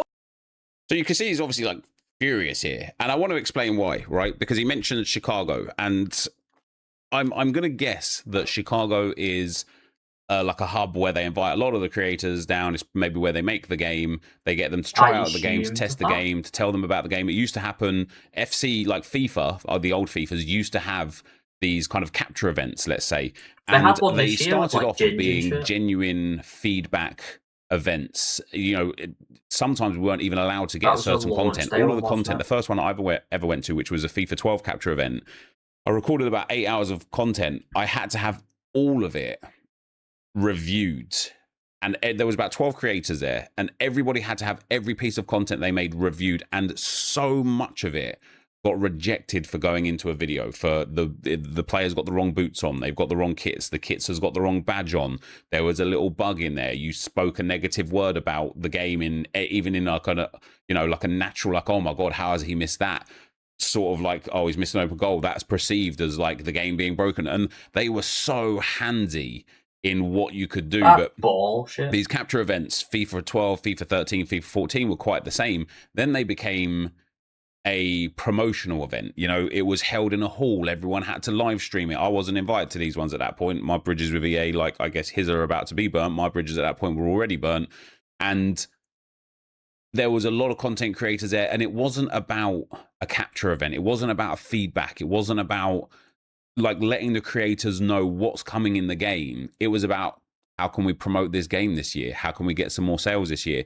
And from what Bordeaux here is explaining, they've been taken to Chicago, they've been let to play the game, and they have not been told or shown that these single player microtransactions are being put into the game. And at first, my first thought where I'm listening to this is, so if there's a few microtransactions in single player, if it's a possibility to enhance the user's experience, fair enough. Why are we so frustrated about it? Why are we so uptight about it? Why is he so passionate about the fact that he wasn't told about this at the event? And you're going to find out why. And it's, I disagree with that. But single player modes, offline modes, you should not be spreading microtransactions into offline single player modes. I think that's stupid.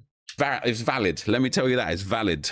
Nobody is happy. As this has been discovered, I'm just getting more and more upset. Okay, let's calm down. Let's get back to what is even going on. To put it very simply, EA has taken a faster XP slider that was in Road to Glory in the previous 2 titles, and they've removed it. They've taken a faster Coach XP slider that was in Dynasty the last 2 years, and they've taken it away. What did they replace it with? Microtransactions, where you can pay them to upgrade your player in Road to Glory a little bit faster. You can pay them to upgrade your coach a little bit quicker. You just got to get out that checkbook, sign it away to EA, give them some money. It is so upsetting to me just with the way they tried to sneak this in there as well, with the way they've implemented it. It's hard to find. I didn't even know this just existed until a few days ago. That's an interesting when I menu saw some system, isn't people it? That were Very, tweeting very, about it. And then yesterday very on peculiar. Sunday, I was actually able to find out how to even do this stuff in Dynasty. So I'm going to take you through the Dynasty portion, then I'm going to take you through the Road to Glory portion. You will see where the issue lies. First, Obviously, Dynasty and Road to Glory are two different game modes. They are two offline game modes, but I do understand and believe that Dynasty has an online accessibility. I'm absolutely not familiar with College Football 27. Of course, I'm not. I've not even played a single second of it. These pieces of content that we're seeing here are the first things I've ever seen from it. It's a really interesting, mind you, menu system here, That's a horror which is menu quite system. fascinating. But the Road to Glory, from what I understand, is you taking a coach and running a team. I might be wrong on that, but that's I'm what I gonna take think you it through is. The Dynasty portion, then I'm going to take you through the Road to Glory portion. You will see where the issue lies. First of all, 90% of the time, I'll just do an offline file because on 26, the menus were faster. You have save points. Okay, so we can actually see here for the Cloud Dynasty, which is the online version, I suppose, you get team builder access, play with friends, crossplay, faster updates, faster simulation, and cloud saving. So you don't really get too much more. And they've monetized that. It was free last game and the game before. They've now monetized that. They've removed that if you don't pay. Which is good for the end of seasons, especially in series. And That's this is where you're going to crazy. see the settings look like if you were to do an offline file on 27. You're going to have the option to still use your membership bonuses to get faster coach XP, but there is a missing setting here. If you were to do a Cloud Dynasty, which seems to be where they're trying to push everybody, they say there's faster updates, faster simulation, you can play with friends, you got the team builder on there. Well, this is where they want to push everybody to an online mode where you have to be connected to the internet for where most people are still just playing single player. Dynasty settings in here is where you will see it. Coach level purchases. It is only on these online files. If you do a single player offline file, you won't even have the option for this to be in your settings and turn it So if we go back here, I just want to see, because I'm kind of cottoning on a little bit on now. there. Well, this is where they When want to he push goes everybody into the to an online settings mode where you have to be connected offline. to the internet for where most people are still just playing single player. Dynasty settings in here is where you Oh, he's still there. So yeah, coach. See, this is the offline. This is the 100% offline menu system. Yep. There is no coach level purchasing. You don't have it as an option, which means EA is saying if you want this coach level purchasing, I don't know how important it is, but if you want it, you have to go online. there is a missing setting here. That's If you were where to the do a pay- Cloud the Dynasty player payment comes playing in, single right? player, Dynasty settings in here is where you will see it. There it is. Level purchases. It is only on these online files. If you do a single player offline file, you won't even have the option for this to be in your settings and turn it on or off. Now, some of you might be asking, Bordeaux, why is this an issue? If you don't want to spend money on the game, Genuinely, you don't yeah. have to. Yeah. It'll just be more fun to have a harder Dynasty. The issue is they removed settings that made it easier to gain XP as a coach on this game while also replacing it with those microtransactions. Yep, that's So awful. that's like, I'll say this as an example, right, guys? I will give this as an Ultimate Team example. This, because it's not akin to Ultimate Team, but this is the best way for you guys that are watching me that have been on Ultimate Team for a lot of years and me playing Ultimate Team for most of my life, being able to explain to you how it's what they've basically done. They've effectively removed Legendary and Ultimate and World Class difficulties from squad battles, and they are saying if you want these, you must pay. So then when they release a player objective that says win 6 games on minimum world-class difficulty of squad battles to unlock the player, you're like, well, damn, I used to have this for free. I used to be able to just do this. Now I got to pay to unlock world-class, to unlock the card that was previously free. That's effectively what they've done. And it's honestly, it's shocking that it got allowed through. It is. Remember how I said in College Football 25 and 26, you could have a fast and fastest XP setting? Well, that isn't in 27. You have normal, slowest, and slower. They literally just removed the feature for no reason. And the funny thing is modders on PC have already been able to find it is still in the game files. It's just hidden so people can't access it. That is all allegedly. I haven't seen it. I don't know how easy it would be for them to actually turn it back on, but I imagine it couldn't be too hard to put in a feature. looks really that has been interesting, there for doesn't it? years. It's a simple That is setting. not- Anyway, we'll talk about the MVP Plus membership stuff later. I already said I wasn't happy with it a month ago. This is what just really upsets me. The fact that you could spend 12,000 points. This is Ultimate Team stuff that I've seen in past games. Now it's in single player modes. If you wanted to purchase this, they take you over to the store. You don't have the funds for it. $100 to upgrade your coach. And I believe this is a one-time thing. So if you start a new game, a new save, a new file, You got to do it again if you want it again. It's crazy. $100 if you want to just max out your coach. It's actually even more predatory in Road to Glory, especially since there's no online part of Road to Glory. It's just a single player experience for like 50 games. We will get there, but basically, if you do an offline file, you won't even have this option. If you do a cloud one though, that is when you'll see this, and it's actually in the game. It's just been very quiet. They didn't say anything about this. They just casually removed the faster Coach XP sliders and replaced the ability to upgrade your coach with microtransactions. It's ridiculous. In fact, C4 did a test where he won every game in every natty for 10 years and only got to a level 48 on the normal coach speed. It's just way too slow. Normal coach. So just here, I just want to as well, I know I'm pausing a lot, but there's always so much to talk about. Do you guys remember, geez, I want to say like 2019, maybe 2017, EA released Star Wars and Darth Vader was behind a paywall. You could earn him from playing the game, but it would take you, it was something stupid, like 40,000 hours of game time required to unlock him. And the community absolutely blew up. Like, they were not having it at all. One of the Reddit posts had a response from somebody at EA, and it is still to this day the most downvoted Reddit post of all time. It was that bad. It was that bad. This is the same, right?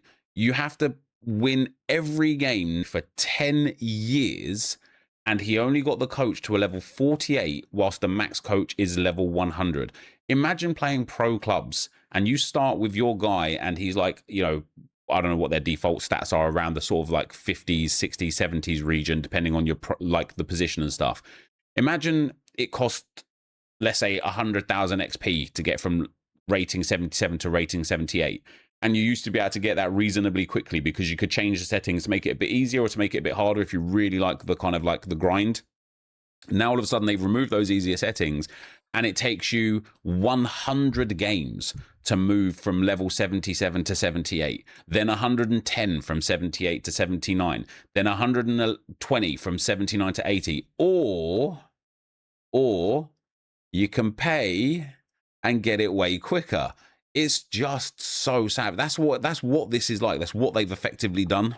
And only got to a level 48 on the normal coach speed. It's just way too slow. Normal coach speed has always been a little too slow for my taste. So what I discovered was what was more fun for rebuilds was to turn it to fastest on College Football 26. And I enjoyed it, but then they just removed that feature and said, if you want to upgrade a little bit faster, it's going to cost you some money. I didn't want to rush to conclusions on Thursday when I found this out though. So I shot a text over to one of the devs that always is very responsive. And sure enough, there was no reply back. It would have been nice to just say, yeah, we took it out. But I also understand there's really nothing he could say here that was going to come off well if they took it out because there are microtransactions coming. I also want to use this portion of the video before I continue to rip into EA. I'm ripping into the higher-ups here. I'm not ripping into the devs. It is not the devs' fault. It's not their decisions. And again, I want to say this is the same for FC. There have been some guys that have been working for FIFA since I started playing this game that are still there, that are just the best. There have been some guys that have come and gone throughout the FC years and throughout the FIFA years that have been like either devs or live event people, or they've been kind of gameplay designers or whatever the case may be. And they are some of the best people. And even right now, one of my best friends from this, like from the FC/FIFA scene over all the years, somebody who I've, you know, spent time with in real life regularly, works at EA. There's been EA, like FC creators and FIFA creators, like the Foot Economist, that have now gone to work for EA. And I know he wants the best for the game. And I've stood on this many times. Anytime an issue has come up in the FC community where it's like, hey man, why don't you ever speak out? Why can't we do things like this? It's because the guys that actually care aren't the guys that have the ability to make the decisions. It's the guys above that are just saying do it anyway or don't do it anyway. They just got to do the best. And it's so funny, the similarities with college football, their creators and their development team, and the problems that they have, and how similar they are to the problems that we have that are leading to these microtransactions. It's someone higher up that is saying, we need to make more money. Let's get more revenue out of this. Maybe Ultimate Team and Cut isn't cutting it because no one cares about College Ultimate Team. But I'm not blaming So the it does have College Ultimate Team, okay. And that is the part that sucks to me the most. This is the best game they have put out. That's where that's where the similarities end. FC 26 has not been, in my personal opinion, the best game. It hasn't been the worst game either, to be fair. But it hasn't been the best It's not game. even close. There's the least amount of bugs. There's still a couple huge ones that need to be addressed, and I'm sure they'll get to it. But the devs cooked. The devs did a good job, and it is all going to be overshadowed because of this microtransaction slop that they've put in. At the moment, all I want to do is just film Hawaii Episode 2 because I'm having so much fun with that Dynasty series, but I can't because we have to get this hashtag trending, we have to get it going, and we have to make sure that EA actually addresses this. I believe a very good starting point is looking at College Football 26. Bring back 2 simple features on the Dynasty side, simply the ability to have a faster and fastest coach XP speed setting. Then on the Road to Glory side, Fair the enough. ability to That edit makes the XP sliders so you can control how fast your player gets XP. See, even for this Dynasty save I had it set to 170 because I didn't think it was fast enough. Most people, if they really want to have fun, could put it at 300. If we go back over... Yeah, and we just need to keep in mind as well here, guys, right? He is talking about an offline mode. There is no online capabilities. Like, it is just offline. I've seen people play career mode my whole life where they've put the difficulty or like the sliders, not of XP sliders per se, but like pass accuracy sliders. They've made the AIs absolutely perfect, and there's the worst that they can be to add that extra level of difficulty. But on the flip side, I've seen people that have made the AI a little bit worse and their players a little bit better to add that extra layer of kind of enjoyment because it's offline. It's about your journey with the club. It's about your experience with the game. So the fact that they've removed and then put behind a paywall people's ability to enjoy an offline game mode it's just hideous. To College Football 27, you will see that none of that is there. And it takes all of this awesome effort that they put in to try and really recapture the best of college football games, and it throws it out the window if you are just going to focus on microtransactions. It makes me sick that you spent years building up community trust, saying that this was our game. This is all for us. We are listening. We hear you. Nobody, not a single person out there was like, what would make our game better? What would make me want to play college football more? Oh, I know. Being able to buy coach levels, being able to buy upgrades for my player that is now way too slow to upgrade. I mean, look at this. There is no setting to control your XP sliders in Road to Glory anymore. And let's just see how expensive it could be to upgrade your player. I started as a 2-star. I was curious what would happen. Our max overall is only 80 for the time being, but we could potentially spend 6,500 points just getting our player from a 55 to an 80 overall in a single player mode. That is like... What was that?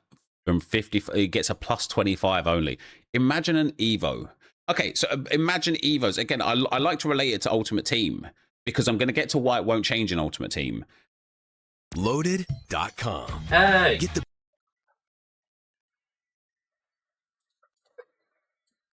So important for FC 27's possibility in the first place. Imagine an Ultimate Team. EA removed free Evos completely, removed coin Evos completely, and only put Evos behind an FC point wall. Could you imagine? Imagine you want to get a plus 25 overall on a player and it's £80 of FC points or That's crazy. £60 of FC points. It's terrible. $50. Oh no, I accidentally clicked it. I hate myself. At least those points were not bought by me. They just came with the pre-order. Actually, though, that raises a great point. If you wanted to give EA the benefit of the doubt, if you wanted to say, if someone's not going to play Ultimate Team, how are they going to spend this cash that they get from the pre-order? They just want to give them an ability to upgrade their coach or pay to upgrade their player. You could say that, but at the same time, they removed the settings that made it possible for us to get that sandbox experience, for it to feel like our game. If you're removing those settings so we can't faster progress unless we pay, then I don't think it was with that nice intent of let's give people another incentive if they did pay for the pre-order. We are keeping a very close eye on what those sliders do in College Football 26 and 25. If you try to bring them back, but tweak it to where fastest isn't that fast anymore, to where fastest is more like normal, we will catch on very fast because there's amazing people in this community. There really like are. Max Plays College Football that is In our very community, good at that. too. I don't think you understand. There is nobody that is on board with this. All of us creators all think I just want to. I realize that my video here is going to end up being an hour long, watching his 3 videos, which are only about 30 minutes combined. But I want to listen. I want you guys to listen to what he says here. These words. I don't think you understand. There is nobody that is on board with this. There is nobody that is on board with this. And for the Star Wars Darth Vader issue, there was nobody that is on board with that. But when EA drop a mass amount of packs or do something in FC Ultimate Team that is, really kind of predatory towards getting people to spend money on microtransactions, whether it be creators, the devs, or the consumers, people are on board, and that's why they keep doing it. And that's why, like, to kind of preemptively say it here, where I was going to kind of lend towards the back end of the video, one of the biggest reasons why we as a community cannot make EA change their behaviors in the FC Ultimate Team microtransactions setup is because everything that they've done there has never been bad enough to the point where everybody is pissed off. People have enjoyed it. People have engaged in it. Or it's just not that bad, you know, like they've just had things where it's like, yeah, well, like I just won't engage with it. If you want to, you can. This is something where nobody liked it. The devs didn't even like it, and you'll see that later on. All think the same thing. We were all sitting there going through early access filming, like, what is going on? The past 2 years, it felt so much more open during some of that early access capture, and Not the Expert put out a good tweet about that too. Let's just say I allegedly didn't feel as free this year. I didn't feel like I could have any constructive criticism in the same way. I really don't know where I feel like the direction didn't. What did he say? It wouldn't allow us to be critical in promotional videos. I really wish people would say this when early access. It's instead of, oh, look at the new equipment and graphics, and then, yeah, they wouldn't allow us to be critical in promotional videos. Like it's true. Sounds like that's literally what I said earlier, right? About when I did go to the capture events back in 2012, 2013 and such, you couldn't even say something that could have been interpreted as being critical. Like, it was insane, the level of puppeteering that they do when they're allowing their creators the opportunity to play the game in the same way. I really don't know where I feel like the direction of the college football series is going to go. I think the dev team and the people that work on the game are incredible, and they're really doing good things. But if they're forced to bring more microtransactions forward, if they are forced to continue doing all this stuff that isn't really for the consumer, but more for extra revenue, I just think that is going to be overshadowed, and it's not going to be as fun. As I have cooled down, I really am more just disappointed than even mad. I was already pretty frustrated with disappointed how some of the things dad were going behind the scenes up to this, and so for nobody to ever mention to me that microtransactions were coming, probably because they knew my reaction wasn't going to be happy, is just the icing on the cake. It's so frustrating. Nobody considers that hurts my brand. That hurts my trust with you guys. Sorry, chat, I just look stupid now. I shouldn't have to spend my early Bang on. access time looking for hidden things that aren't mentioned instead of just filming, having fun with the game, and recording videos. 100%. I do this because I have a lot of fun playing these games, and I've tried to do my part behind the scenes the last few years to try and make this game better with what is feasible, but ultimately, it's probably led to a few bug patches that might not have been caught otherwise. It just feels like everything took a complete 180 from what I've been hearing behind the scenes and what was coming in the future. I mean, I've voiced my issues in Chicago about the MVP membership, but what I've learned is I really can't do all that much. Even with a partnership with them, it is. And I will reiterate that for the people that, because I can feel, I can sense, and Josh said this to me this morning as well, there is going to be a fallout with our community, with our creators from this, because people are going to say, hey, they did it, why can't you? But listen to what he's actually saying here. Yeah, but what I've learned is I really can't do all that much, even with a partnership with them. He has a partnership with EA, which I think he said that he's no longer working with EA. He doesn't care. He's lost their respect. And I like, that is admirable. That genuinely is. And I hope they actually fight harder to get him back on board, because he matters to them a lot. But what he's saying there, for the like there's some creators that are not affiliated with EA. You know, myself, Nick 28T, Run the Foot Market Nick, Inception, these people that are incredibly vocal, sometimes too vocal, too toxic in the way they speak, you know, like we will just, like, EA pretend we don't exist. Then you have creators that are affiliated with EA, and people think that those people have a voice and have the ability to make a change and make an impact, and they just don't. So when there's something that is bad in the game, or something that upsets people in the game, they very well probably are saying to the people that they know at EA in their Discord, hey guys, what the hell with this? I don't understand. Or my community really doesn't like this aspect. Can we shed some light on it? Or why have we done this particular thing that's been absolutely terrible? I think back to the Messi situation, where a lot of people got that Team of the Year Lionel Messi in a player pick that had the wrong drop weight set on it. Yeah. And it's one of those things where EA should have just left it up and let everybody take advantage of it. Instead, they tried to pretend they just removed it. I don't think the pick came back. They tried to pretend that 0.3% of people who opened the pick, or people that play the game, got the Lionel Messi. It's not really going to be that big of a deal, but they've done so much damage. Do you think that the creators then weren't saying to EA, whoa guys, we have to have a better solution to this? Of course they were, but EA just They just don't care. They just don't care. Is trending in a direction that is more restricted. It's not what I signed up for, and I don't care about whatever money they throw my way. They have lost all of my trust with this. Maybe I was too passive. Maybe I was too immature. I know I've made mistakes over these years, but I'm just not going to continue to work with something I don't believe in. When I liked the direction the game was going in, it made sense, but I don't believe in that anymore. I'm going to do everything I can moving forward to stop the microtransaction push because I've always wanted to do the best by the community, and it is obvious that and what EA is thinking about are no longer on the same path. My final thoughts are, I really hope that they just listen to everybody that is voicing their frustration. I really hope that we see in that first title update the opportunity to use those fast XP sliders again, because it is something that I believe should be able to come back really quick. I also want to reiterate, do not go attacking any of these devs. I don't believe most of the people I interact with or the devs are in charge of making decisions like this. They did a very good job with this game. I love College Football 27, so please don't go after them. But with that being said, I will be on social media. You know. And so that was the first video, guys. And he's put himself across incredibly well. He spoke very passionately on a really big issue. I don't know if he expected this to catch on as much as it did. And I respect that he just stood by his morals and stood his ground on what he wanted. And that was, I watched that last night. And then he got a response, or not like a necessarily him, but EA typically had responded.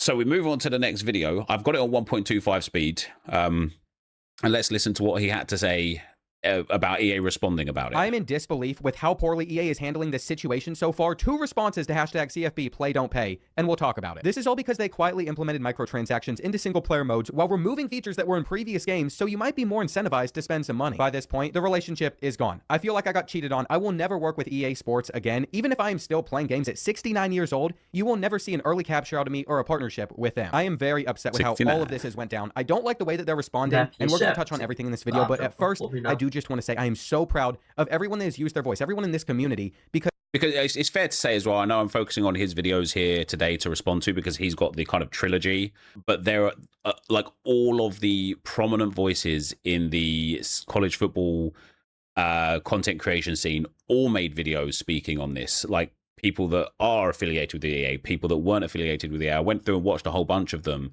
and they are all saying the same thing. Like, so yeah, he's sitting here saying like the community has got here, which is awesome, because when there is a problem, you have to like stay together, stand together, and it's cool. Willing to cave. It was the smallest little bit possible, but if we keep using our voice, I think we can get this game in the right direction. Willing to cave of everyone that has used their voice, everyone in this community, because for the very first time, EA has shown that they are willing to cave. It was the smallest little bit possible, but if we keep using our voice, I think we can get this game in the right direction. The reason I am taking as strong of a stance as I am as well is because this is a very pivotal moment for us gamers in the experiences that we want to see in the future. Before we cover and talk about how EA's responded so far, though, I do want to mention this Mike Straw article because he came out yesterday and wrote a really interesting piece about all of what's happening and maybe why it is going in that direction and why we should be worried as gamers even outside College Football 27. As you'd expect, the decision for stuff like this didn't come from the core team who is responsible for the game. So that goes back to what I was saying. Don't go after these devs. I don't believe that a lot of them would be involved in a decision like this. And he even says many guys that were working on it knew about this implementation for months. They were livid. The player response that has happened from the community was expected, and there was worry it would be the loudest it's ever been. It did. So guys, this is what I mean about like the hierarchy of where everybody is and who has power. You've got, in terms of the hierarchy, the consumer is at the bottom. But let me tell you something. They have the most power, okay? Then in this like kind of context, you've got the content creators because they're the next bridge. Then you've got the people that make the game, and the content creators are a good opportunity to kind of feedback from what the consumers want to what the devs want to hear about the game to make a better game. And then you got the higher ups at EA who just want to make money at any cost, at every cost. They just want to keep proving to those shareholders and pounding in the cash to get as much as they can. These guys up here don't give a what these guys here want.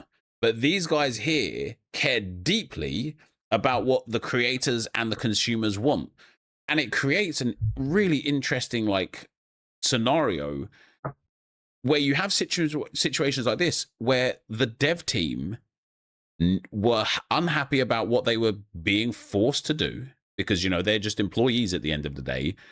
And they were preempting that it was going to be a really negative response and would be the loudest it's ever been. And it has been. They were right. Yep. And that's mad that they knew it was coming.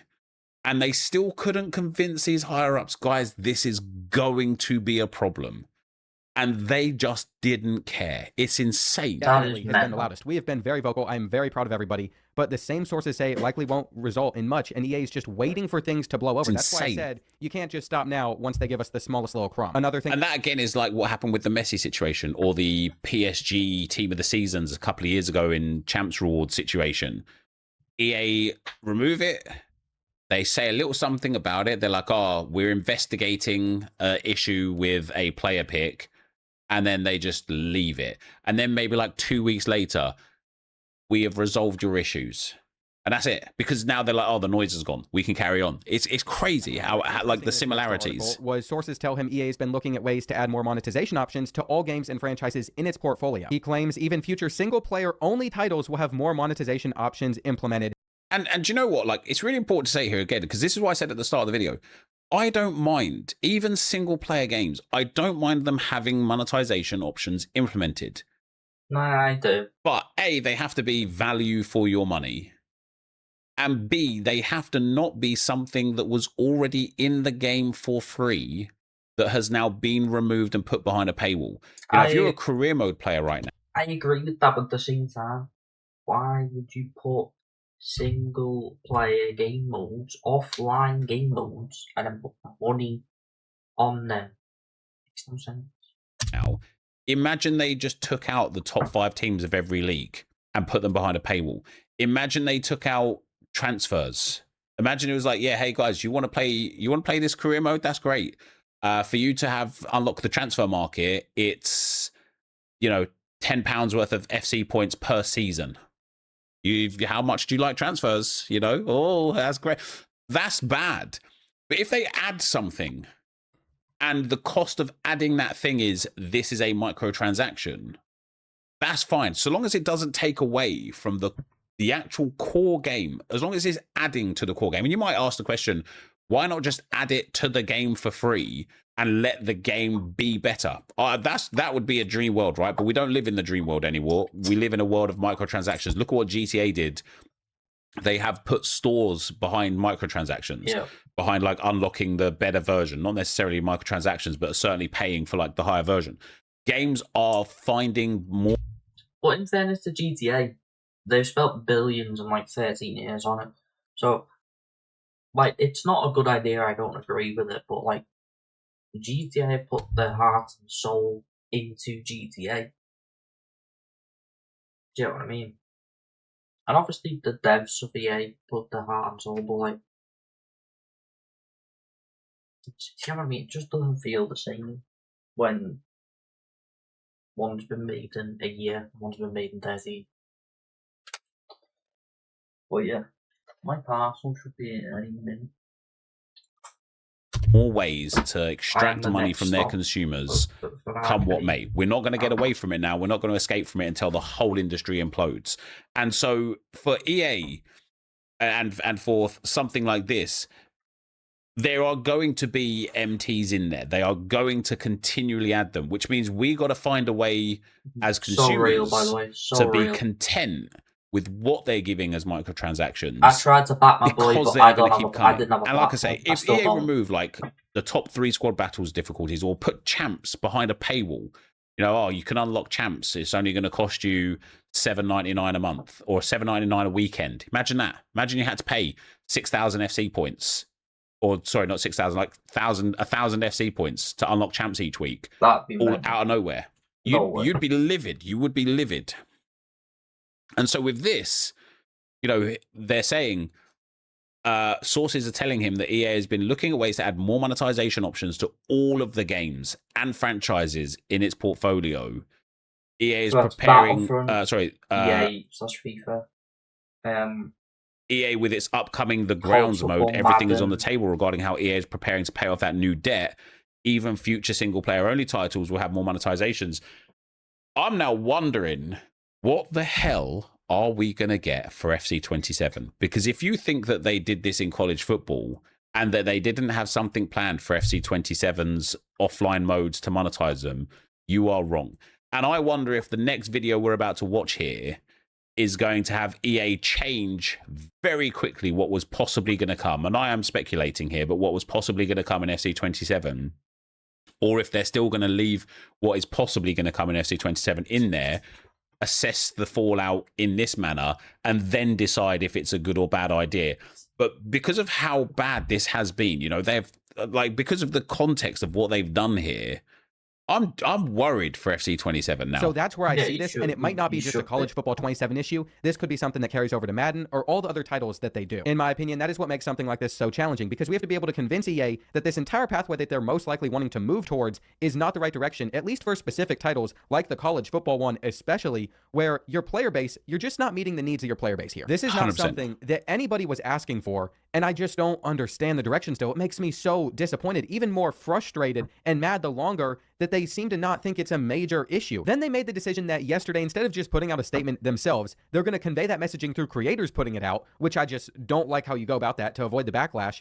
But we're just going to go over what was said in that and then what they said today. I mean, we're going to briefly just touch on this first one since there's more info now. But yesterday, they were claiming that the coach level progression is unchanged, which is true, but faster progression was removed from online and offline Dynasty. So both of those statements are technically true, but with the progression being removed from Dynasty, it is still changing that whole landscape of coach levels. They're just saying that normal operates the same as it did in 26. Another thing in here is they have named the microtransactions. They are Coach XP accelerators. They're available only in online Dynasty, and that even makes me think, if they're not in offline Dynasty, why can't you have all the fastest... Right, chat, I'll be back in a minute. My parcel is here.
Yes, chat, we are back, and I can't show you the packaging, right? But when I tell you, it's like, you know, if you got like a box of like 20 Red Bulls, yeah? It's in that. My Max Verstappen helmet, which is £70 by the way, and a literal collector's item in a Red Bull box is if you're buying the cans of Red Bull. If that has any damage, bro, I swear down, someone's getting killed. settings available to progress your coach, especially Literally. since Bang, normal exactly. is way too slow on the game, in my opinion. Another thing I've been seeing online is your progression is really slowed down if you sim games versus play them, which is another thing I don't agree with, because you're forcing people to play the game in a specific way, and that's what we're really going to dive into on Road to Glory. EA is kind of directing players in the direction that they want them to play the game, instead of that open experience that college football games have always been, like creating not even just college football games, right? But games in general. If EA are going to start going out of their way to really shoehorn you into how they want you to play the game, they might as well just get AI agents to play their game, right? Like if we're really going down this route of, again, hey, we really want you to play champs only or rivals only or squad battles only, and so to make that happen, we're going to destroy, let's say they want you to play like rivals only, we're going to destroy champs. The rewards are going to be put behind a paywall, and then the ones that aren't put behind a paywall, we're going to reduce significantly. Or imagine a world in, and I know you can do this in career mode, but I like to refer it to Ultimate Team like possibilities. Imagine there was like a simulation, right? So you could put your team in, whatever team you want, you could go select the difficulty, like semi-pro or whatever, and then you just press sim game, and you could just watch them play, right? Like you could do it, I think, on head-to-head, where you just put the two controllers in the middle, and the AI will just play the AI, and you go from there. If that was a possibility in the game, I know it's not right now, I think it probably should be, but if that was a possibility in the game, and then all of a sudden your squad battles points that you earned at the end of the game were halved if you simulated the game rather than if you actually played the game, what's the point of having the simulation option there then? And again, if you're also then putting world-class, legendary, and ultimate behind a paywall and slowing down the opportunity to earn the points through the other ways and other means of playing, you are basically saying to your user, just give us money, just give us more, so that you can get what you want. And it's just a horrible way to be like universe that you want to be a part of, that you want to forcing people to play your game. We want more settings, we want more options, and instead they're taking them away. That has never been the direction I believe the game is going in, or what it seemed like it was going to go into. They also just briefly mentioned that the XP sliders are not available in Road to Glory. They were in College Football 26. They're just not there this year, and we're going to get over to their response today, because this really continues to double down on about everything that they're saying besides one thing. What it seems like they were going to do was just continue to monitor community feedback like it says on there, and then everybody that has worked with them in the past or that still works with them came out and made a statement basically about how they don't agree with this. They don't agree with the direction. So many amazing videos out there that you all can watch. And you can see as well, just off of this, right? All of these videos have got hundreds of thousands of views. Bordeaux's trilogy of videos here that we're watching in this moment have a total of about 1.2 million views. This is a lot of eyes on it.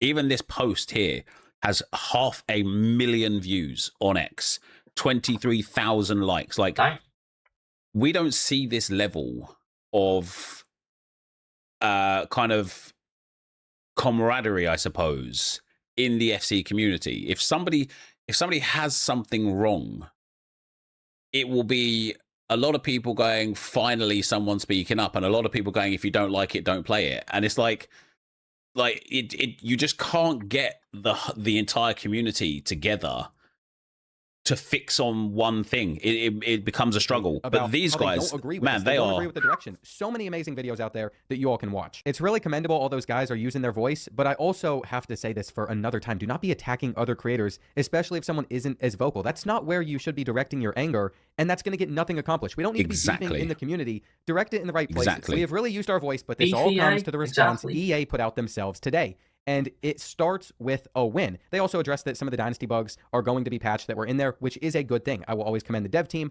I still like the game they put out. I want to play the game. I still want to film Hawaii, but I need to touch on this first, and I just can't work with them in any official regard. I just can't agree with anything that's gone down, especially with how this is being handled. So the one small win is I talked about the coach XP sliders being in there to control your experience. Well, they're adding one of them back, but they're renaming it. So this is the slower of the two fast settings last year. They've renamed it to fastest, and then they have a couple of these others. These are irrelevant. I don't know if it was 2xXP or if it was 3xXP, but that's what fastest used to be. Now it's a bit slower. Still so they've given them a breadcrumb back. They've given them a little something. Like they just put a Band-Aid on, and they're like, okay, guys, that's it. Shut up. We listened. But what they're doing with Road to Glory, and that is classic EA, right? That is typical EA. How the files go, and the microtransactions are still in there. It's a major issue. They say after this update hits, let us know how the new settings feel. We'll be looking closely at your feedback on this one. Well, you better be looking closely, because I'm not happy with it, and 95% of people are not happy with it either. What we're really not happy with, though, is what is happening to our Road to Glory mode. There is so little freedom there versus Dynasty even. It is insane. They are dictating your entire... And it's one of those things, right, where, like EA did this well in FC, actually, in FIFA, with the Journey mode. If they don't want the Road to Glory mode in there, I don't know how many people play that mode. I don't know what it's like how relevant it is to a particular mode in FC, but FC has got some modes like the season ladder, and it's a ghost town in there. Like, they may as well just remove it. They don't have to. Like, it's there. There's nothing bad about it or whatever, but it has no value. The Journey, where you had the Alex Hunter storylines, that was pretty cool to play. I actually really enjoyed that. But after it run its course, they just removed it. Now, I know this is only the third college football game that they've ever created, but if they don't like the mode, if it's not where they want the future of the game to go, they should have said at the start of this game, guys, this will be the final year, the final game, the final season of the Road to Glory mode. After this year, the mode will no longer be in the game, so people will know, right? It seems like they're trying to, like, they don't want people to play in that mode because it's completely offline. So they're trying to monetize it. Oh no, you don't like the monetization options? Well, we're doing other things that kind of push you then into the online modes where we can monetize you. It's just at that point, just remove the mode, you know? Experience, they are crafting it perfectly how they want, and then there is just this floating option where you could purchase points. You don't have to spend your hard-earned money here, but it's just an option, and they are going to punish you if you want to change up the experience that you have. So players are rewarded more XP by playing on higher difficulty settings. That means if you are a 10-year-old kid, maybe you're 50, maybe you're just somebody that doesn't want to be locked into the game and you want to load it up on freshman or varsity, you are going to gain less XP, making it harder for your player to progress than somebody that is playing on Heisman. Now, they claim depending on your starting recruit level and performance, you can generally expect to reach mid to high 90s and all this. They're trying to just say you can still get to 99, maybe only have like 4 or 5 games with it, but you could get. So I believe this Road to Glory mode is a 50 games, right? You get 50 games. So I guess like the idea is to get to 99 as quick as you can and then have like a crazy career, right? Like, or a crazy season and win all of the bits and bobs. This is just what I'm interpreting from like where it is.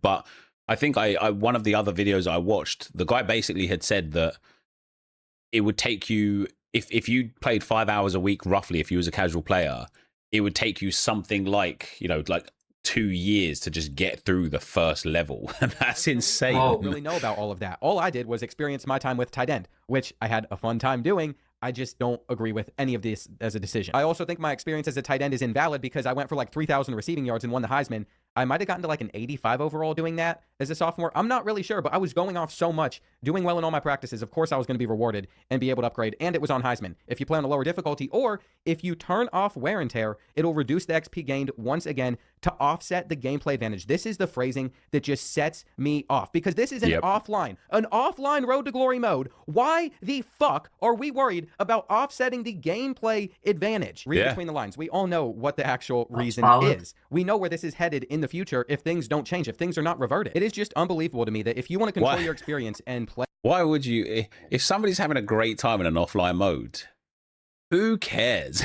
Let them enjoy it. Without wear and tear on. If you want to play on an easier difficulty, you are punished for it. You won't get as much XP. It'll be harder to progress your player. And in fact, I think it should be flipped. If you're playing on an easier difficulty, in previous titles, like on 14, I think you actually gained more XP. It was easier to upgrade your player, and it was a lot more of a fun experience. It's just like, why are we worried about maybe this isn't. I'm sure I've read about several times that this is the third college football game. If he's going back to college football 14, that's 12 years ago. Surely this, I might be very, very wrong, guys, on this being the third iteration of the game. Play advantages in an offline single player mode. To me, it seems like they're just trying to wait all this out, give us back as little as possible, not expect any outrage or disagreement with it. And each time that they give a little bit more, then everyone stops caring as much. They're like, okay, they're actually trying to do something. They're doing as little as they can. Road to Glory without the XP sliders, if you're going to get punished for turning wear and tear on or off, if you have to play on a higher difficulty to get more XP, does that not tell you the direction that this is all going in? It really feels like we are on the brink of a 2K-like optimization, that down the line, that is something we could see. I mean, you already look at the builder that they have in Road to Glory this year and compare it to theirs. There are cap breakers like there is in 2K, except at least in 2K, when you get a cap breaker, you don't have to also pay to buy the stat. Another huge difference is Road to Glory is offline. Is that not clear enough? Road to Glory is an offline experience. It's not even like an online Dynasty. There is no option to be online with Road to Glory, and we still have microtransactions. We're still limiting the player experience. It just baffles me. I don't understand. There is just nothing that I've. And so the rest of this video is kind of his musings and thoughts. So I want to kind of take us to the third and final video. And once again, guys, go and check out Bordeaux. If you're into college football, if you're into NFL, I personally am not. I tried a few times over the last 2 decades to try and get into American football. It's just not my kind of sport. It's just not for me. But this guy is like, I think EA should employ him. I'm not saying work with him again. He doesn't want to work with them. As I said earlier, I think they should fight harder to get him on board. He gets it. He gets it completely. And he is the kind of person that we need in our gaming community, not in a CFB community, not in an FC community, in a gaming community. Yeah. And so he looks tired. It looks like it's been a long day for him. But he released this 8 hours ago. What time is it now? It's almost 11 a.m. now. He released this 8 hours ago, so at 3 a.m. whilst I was snoozing. And so, as I say, I listened to the first minute of this, and then I thought, no, do you know what? I wanted to make a video on these two videos in the first place because I really thought there was an importance. But I'm now interested to hear what he has to say about them winning. I have never recorded a video like this, and I will never record a video like this again. It is official. We won. We won. EA has caved in and listened to the community. Microtransactions are being removed out of College Football 27. EA, Isn't that awesome? Straight away. The power to change, the power to force EA to change is there. Can we do it in FC 27? Can we do it in FC 26? Can we do it in FC at all? My opinion is yes, but only if the community and the content creators are unified on what the actual issue is that we want to be changed. And that is an impossible Now, the reason task. I say I've never recorded a video like this, and it'll I never happen agree. again, is this is just going to be a raw video of all my thoughts. Because there's some little fucking gremlin in his basement who loves sitting back with 5 defenders like in FIFA 23, just playing 5-3-2 or 5-4-1. You know, that was the meta, and that was horror. That was awful, that was boring. Like, there is no actual...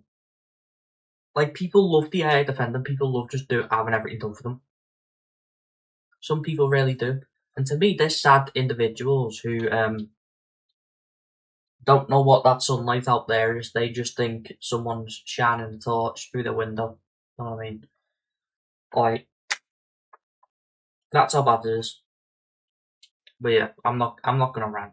I can't be bothered because I've quit the game. And until stuff like this happens to the AFC, if stuff like this happens to the AFC, I'm backing it. Don't get me wrong, believe, you know.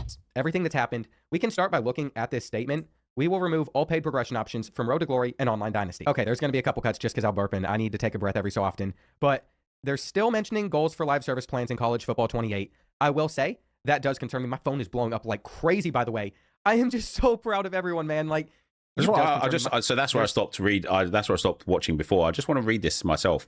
Thank you for your continued passion, for the incredible response to College Football 27. We love this game and sport. College football is always and will be about the sights, sounds, pageantry, traditions, and atmospheres of Saturday. In College Football 27, we aspire to deliver the deepest experience today with all new Dynasty blueprint, new positions in Road to Glory, and the best covered college football gameplay yet. However, your feedback on Road to Glory and Dynasty is that we've missed the mark with the introduction of paid progression options. You didn't introduce paid progressions.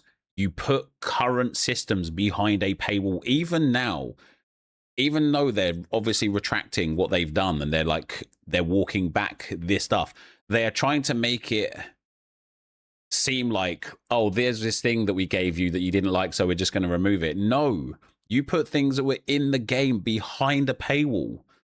This was added independent of deeper mode progression with the aim to give player more choice. No, that's a lie. But what you said is that they're not adding the value we intended. They didn't add value. You took what was already in the game and put it behind a paywall. Who thinks that adds value?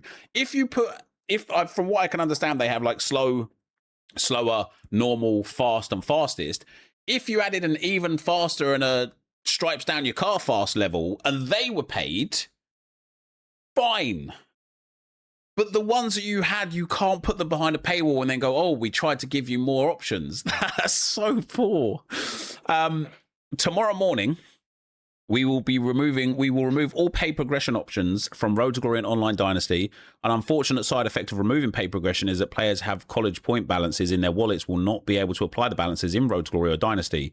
So jump in between now and then and apply your points. No, don't jump in between now and then and apply your points, because the microtransaction side of things is about to get removed, so you'll be able to do it for free. So keep your points and go and spend them on Ultimate Team, or go on to Sony or Microsoft or whoever you got the game from and demand a refund. Because EA should be saying here, we will refund any points in, like, you know, go to this website, show your proof, we will refund you. That's what they should be saying. Our goal for live service plans in CFB 28 and beyond will be to deliver valuable features and content with greater transparency and communication. Well, your goal sounds great, doesn't it? But we've had the biggest scheme of a marketing campaign from FC last year with the whole "we're listening," and it was complete bollocks. So forgive anyone if they don't believe you. We're moving fast to respond to your feedback in game, so stay tuned for follow-up communications next week, where we'll take you through more design details and share our goals for College 27. We love this game. We love this community. We love college football. CFB 27 is our third. Sorry, it is the third, yeah, and best CFB ever. We can't wait to see you on the field. The big win here is that they've removed the microtransactions, but it is classic EA to still take no responsibility. You know, it's your feedback is that we've missed the mark with the introduction of paid progression options. Not, we're really sorry for the way we've handled this. It's, you know, oh, we just didn't get it right. No, you didn't get it right. You got it wrong, you know? Still mentioning goals for live service plans in College Football 28. I will say that does concern me. My phone is blowing up like crazy, by the way. I am just so proud of everyone, man. Like, you all are the best. You all know that, right? I will never, ever take any of you for granted. That is why I have been so vocal through this, because I just did not believe in the direction that they were taking these games. You all were with me long before EA came back. I was playing games on College Football Revamped on the old NCAA Football 14 game. I got to like 400,000 subscribers before any of this new stuff happened. You all stood by me then. You all changed my life then, and I will owe that to you all forever. I will still never work with EA Sports in the future. I just want to make that very clear real quick. I am not happy with how it went down. They broke my trust. It feels so far gone, and I really do appreciate being an outside source. But the good thing is, all the other creators that spoke up, I can pretty confidently say none of them will be punished. And that's the beauty of working with a company that lets you speak your minds. Now, it's not a full-on win. It feels like it's just a huge victory, because it really is. To reverse a change where you're going to have a lot more money flowing in and say, you know what, we messed up. We can't go down that pathway. You all are right. It feels like such a victory at first, and I think a lot of the thoughts will settle in. That's why I just wanted this raw, authentic reaction, because they still tried to implement this. They still tried to sneak this That's through, what I'm saying. And then without the outrage, it would still be there. So as much as it is a win that it is now gone, that type of hurt doesn't just go away.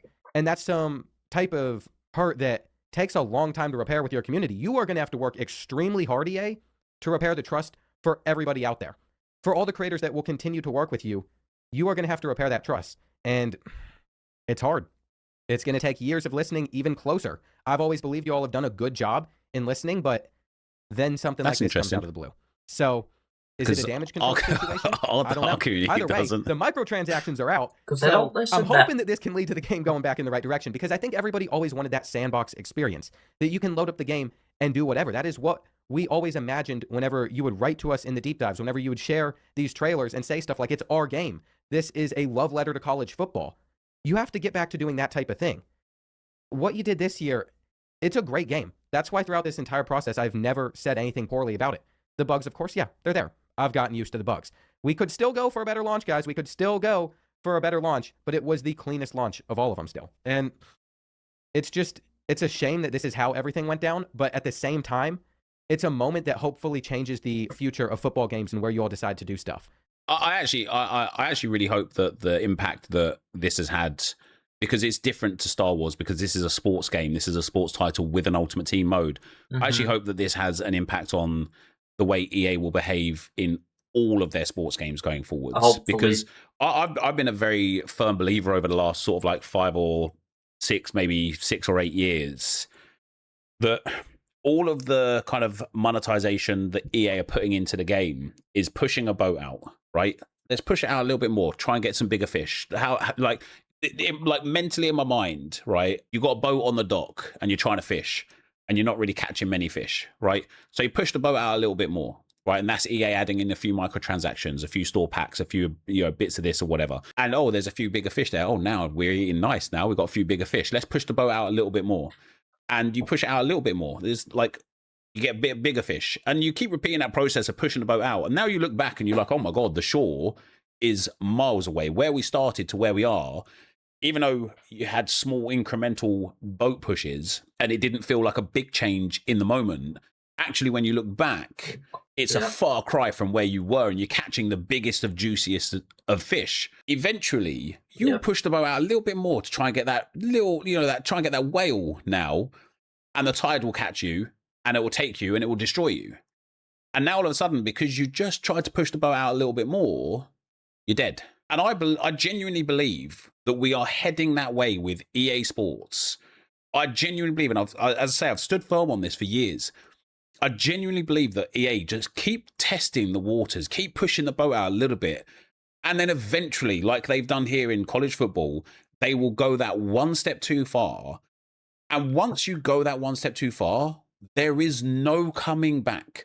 So you have to find an area where you're comfortable.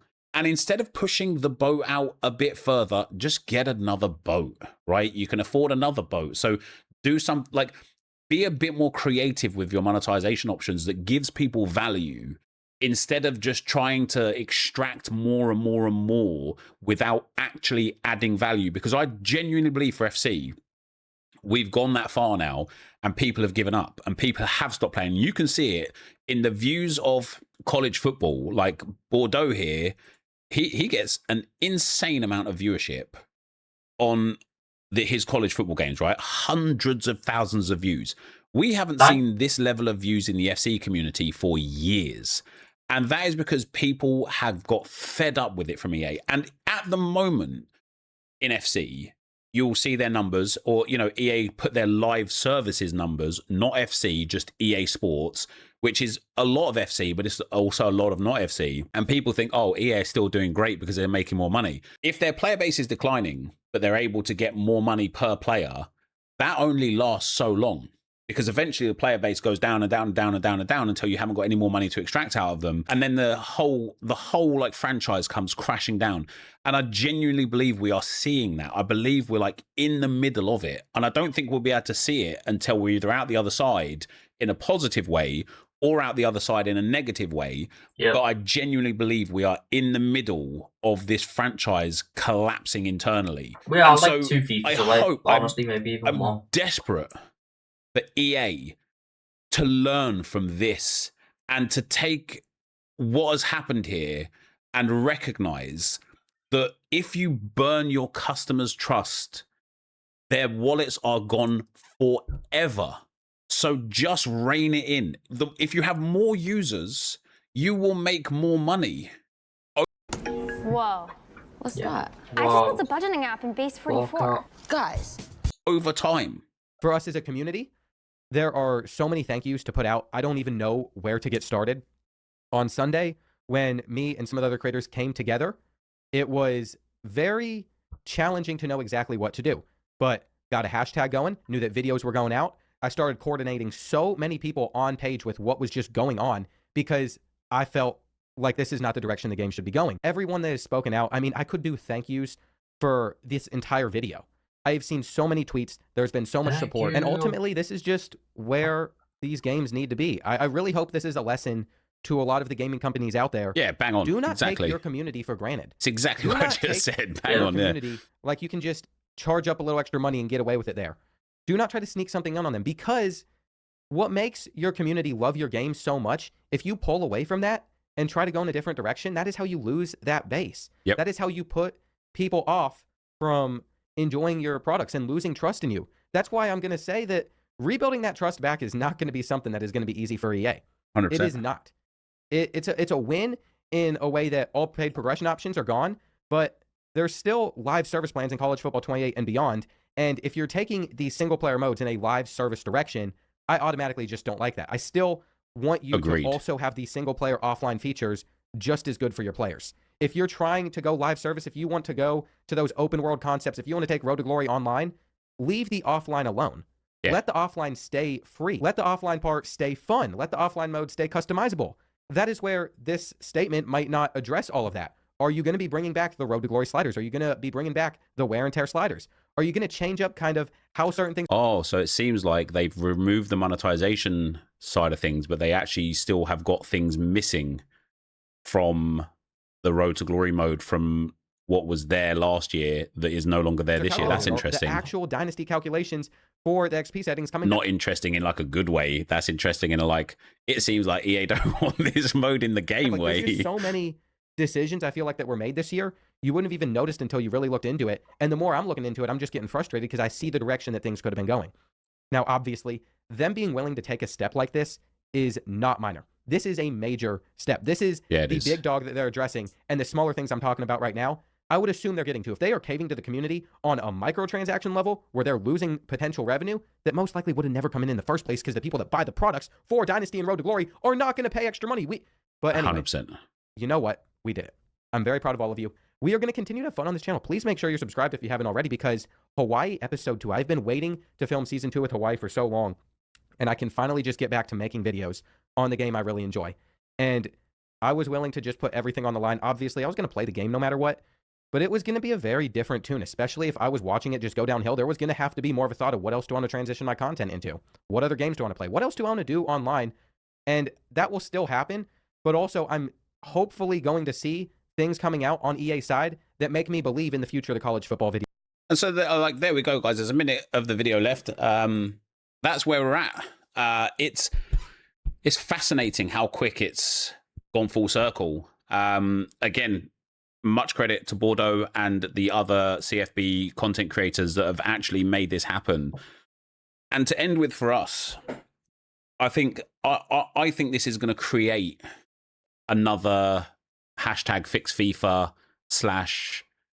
/ moment a few years ago where there was a lot of kind of toxicity between community members, between content creators, where people were trying to be forced to stop playing FIFA to make EA listen. And stopping playing FIFA isn't the play. And, you know, Bordeaux has even said here himself multiple times, even if they did keep this in, he would have still played the game. It would have just felt different and been different. And that's how it is, right? That's the reality of the situation. Like, we're content creators. Like, we still want to make content for you guys on the game that we love, on the sport that we love. And we don't have to agree with every single thing that EA would do to still be able to do that. But when we disagree with something that EA do, there needs to be a genuine, clear understanding of what is the problem and what do we want as the outcome. Because things like slower power curve or less store packs, what's the solution? And then when you think about the solution, what problems would arise from the changes that you're proposing? And I think in FIFA, like, I think unless we get something as quite drastic and dramatic as this, like I say, if next year, if FC 27 came in and world-class legendary and ultimate squad battles difficulty was put behind a paywall, yet EA was still releasing objectives every week that required you to play on those modes, I think the community would unite with something like that, because it's a very clear, like, shift in what everybody would have wanted. But EA adding another store pack or adding another paid Evo, I don't think would cause people to, as a whole, to be upset. And that's what EA are preying on. EA want the kind of EA want not everybody to be upset with it. They want, like one of the other videos had there, they want to test the waters and see if it could just blow over, and then they just carry on. So I'm really happy that this happened, because I hope that it ignites something in EA to stop taking advantage, to, like, as much as they can, of their community. As I say, put microtransactions in for things that add value to people, and they will pay them willingly. But putting microtransactions in that blocks people's possible progression, especially when it was previously free, or putting microtransactions in that people feel obliged to spend, otherwise they'll feel like they're missing out on certain aspects of the game, that's unnecessary. And that, over time, corrodes the trust with your consumers. And even though it might not be seen in the immediate term, there will come a day where we look back and we say, oh my God, it's done. And nobody wants that, because people love the game. For today, that is going to be the end of the video. As always, thank you guys very much for watching. Go and drop Bordeaux a sub, or just go and watch his video, support him. Yeah, I mean, I fully agree. I think that's something that needs to happen with the game. Like, that's why I've quit though, because our community's just full of fucking gimps. Like, really bad gimps. And correct me if I'm wrong, but like college football, there's no like mad meta where you just like sit back.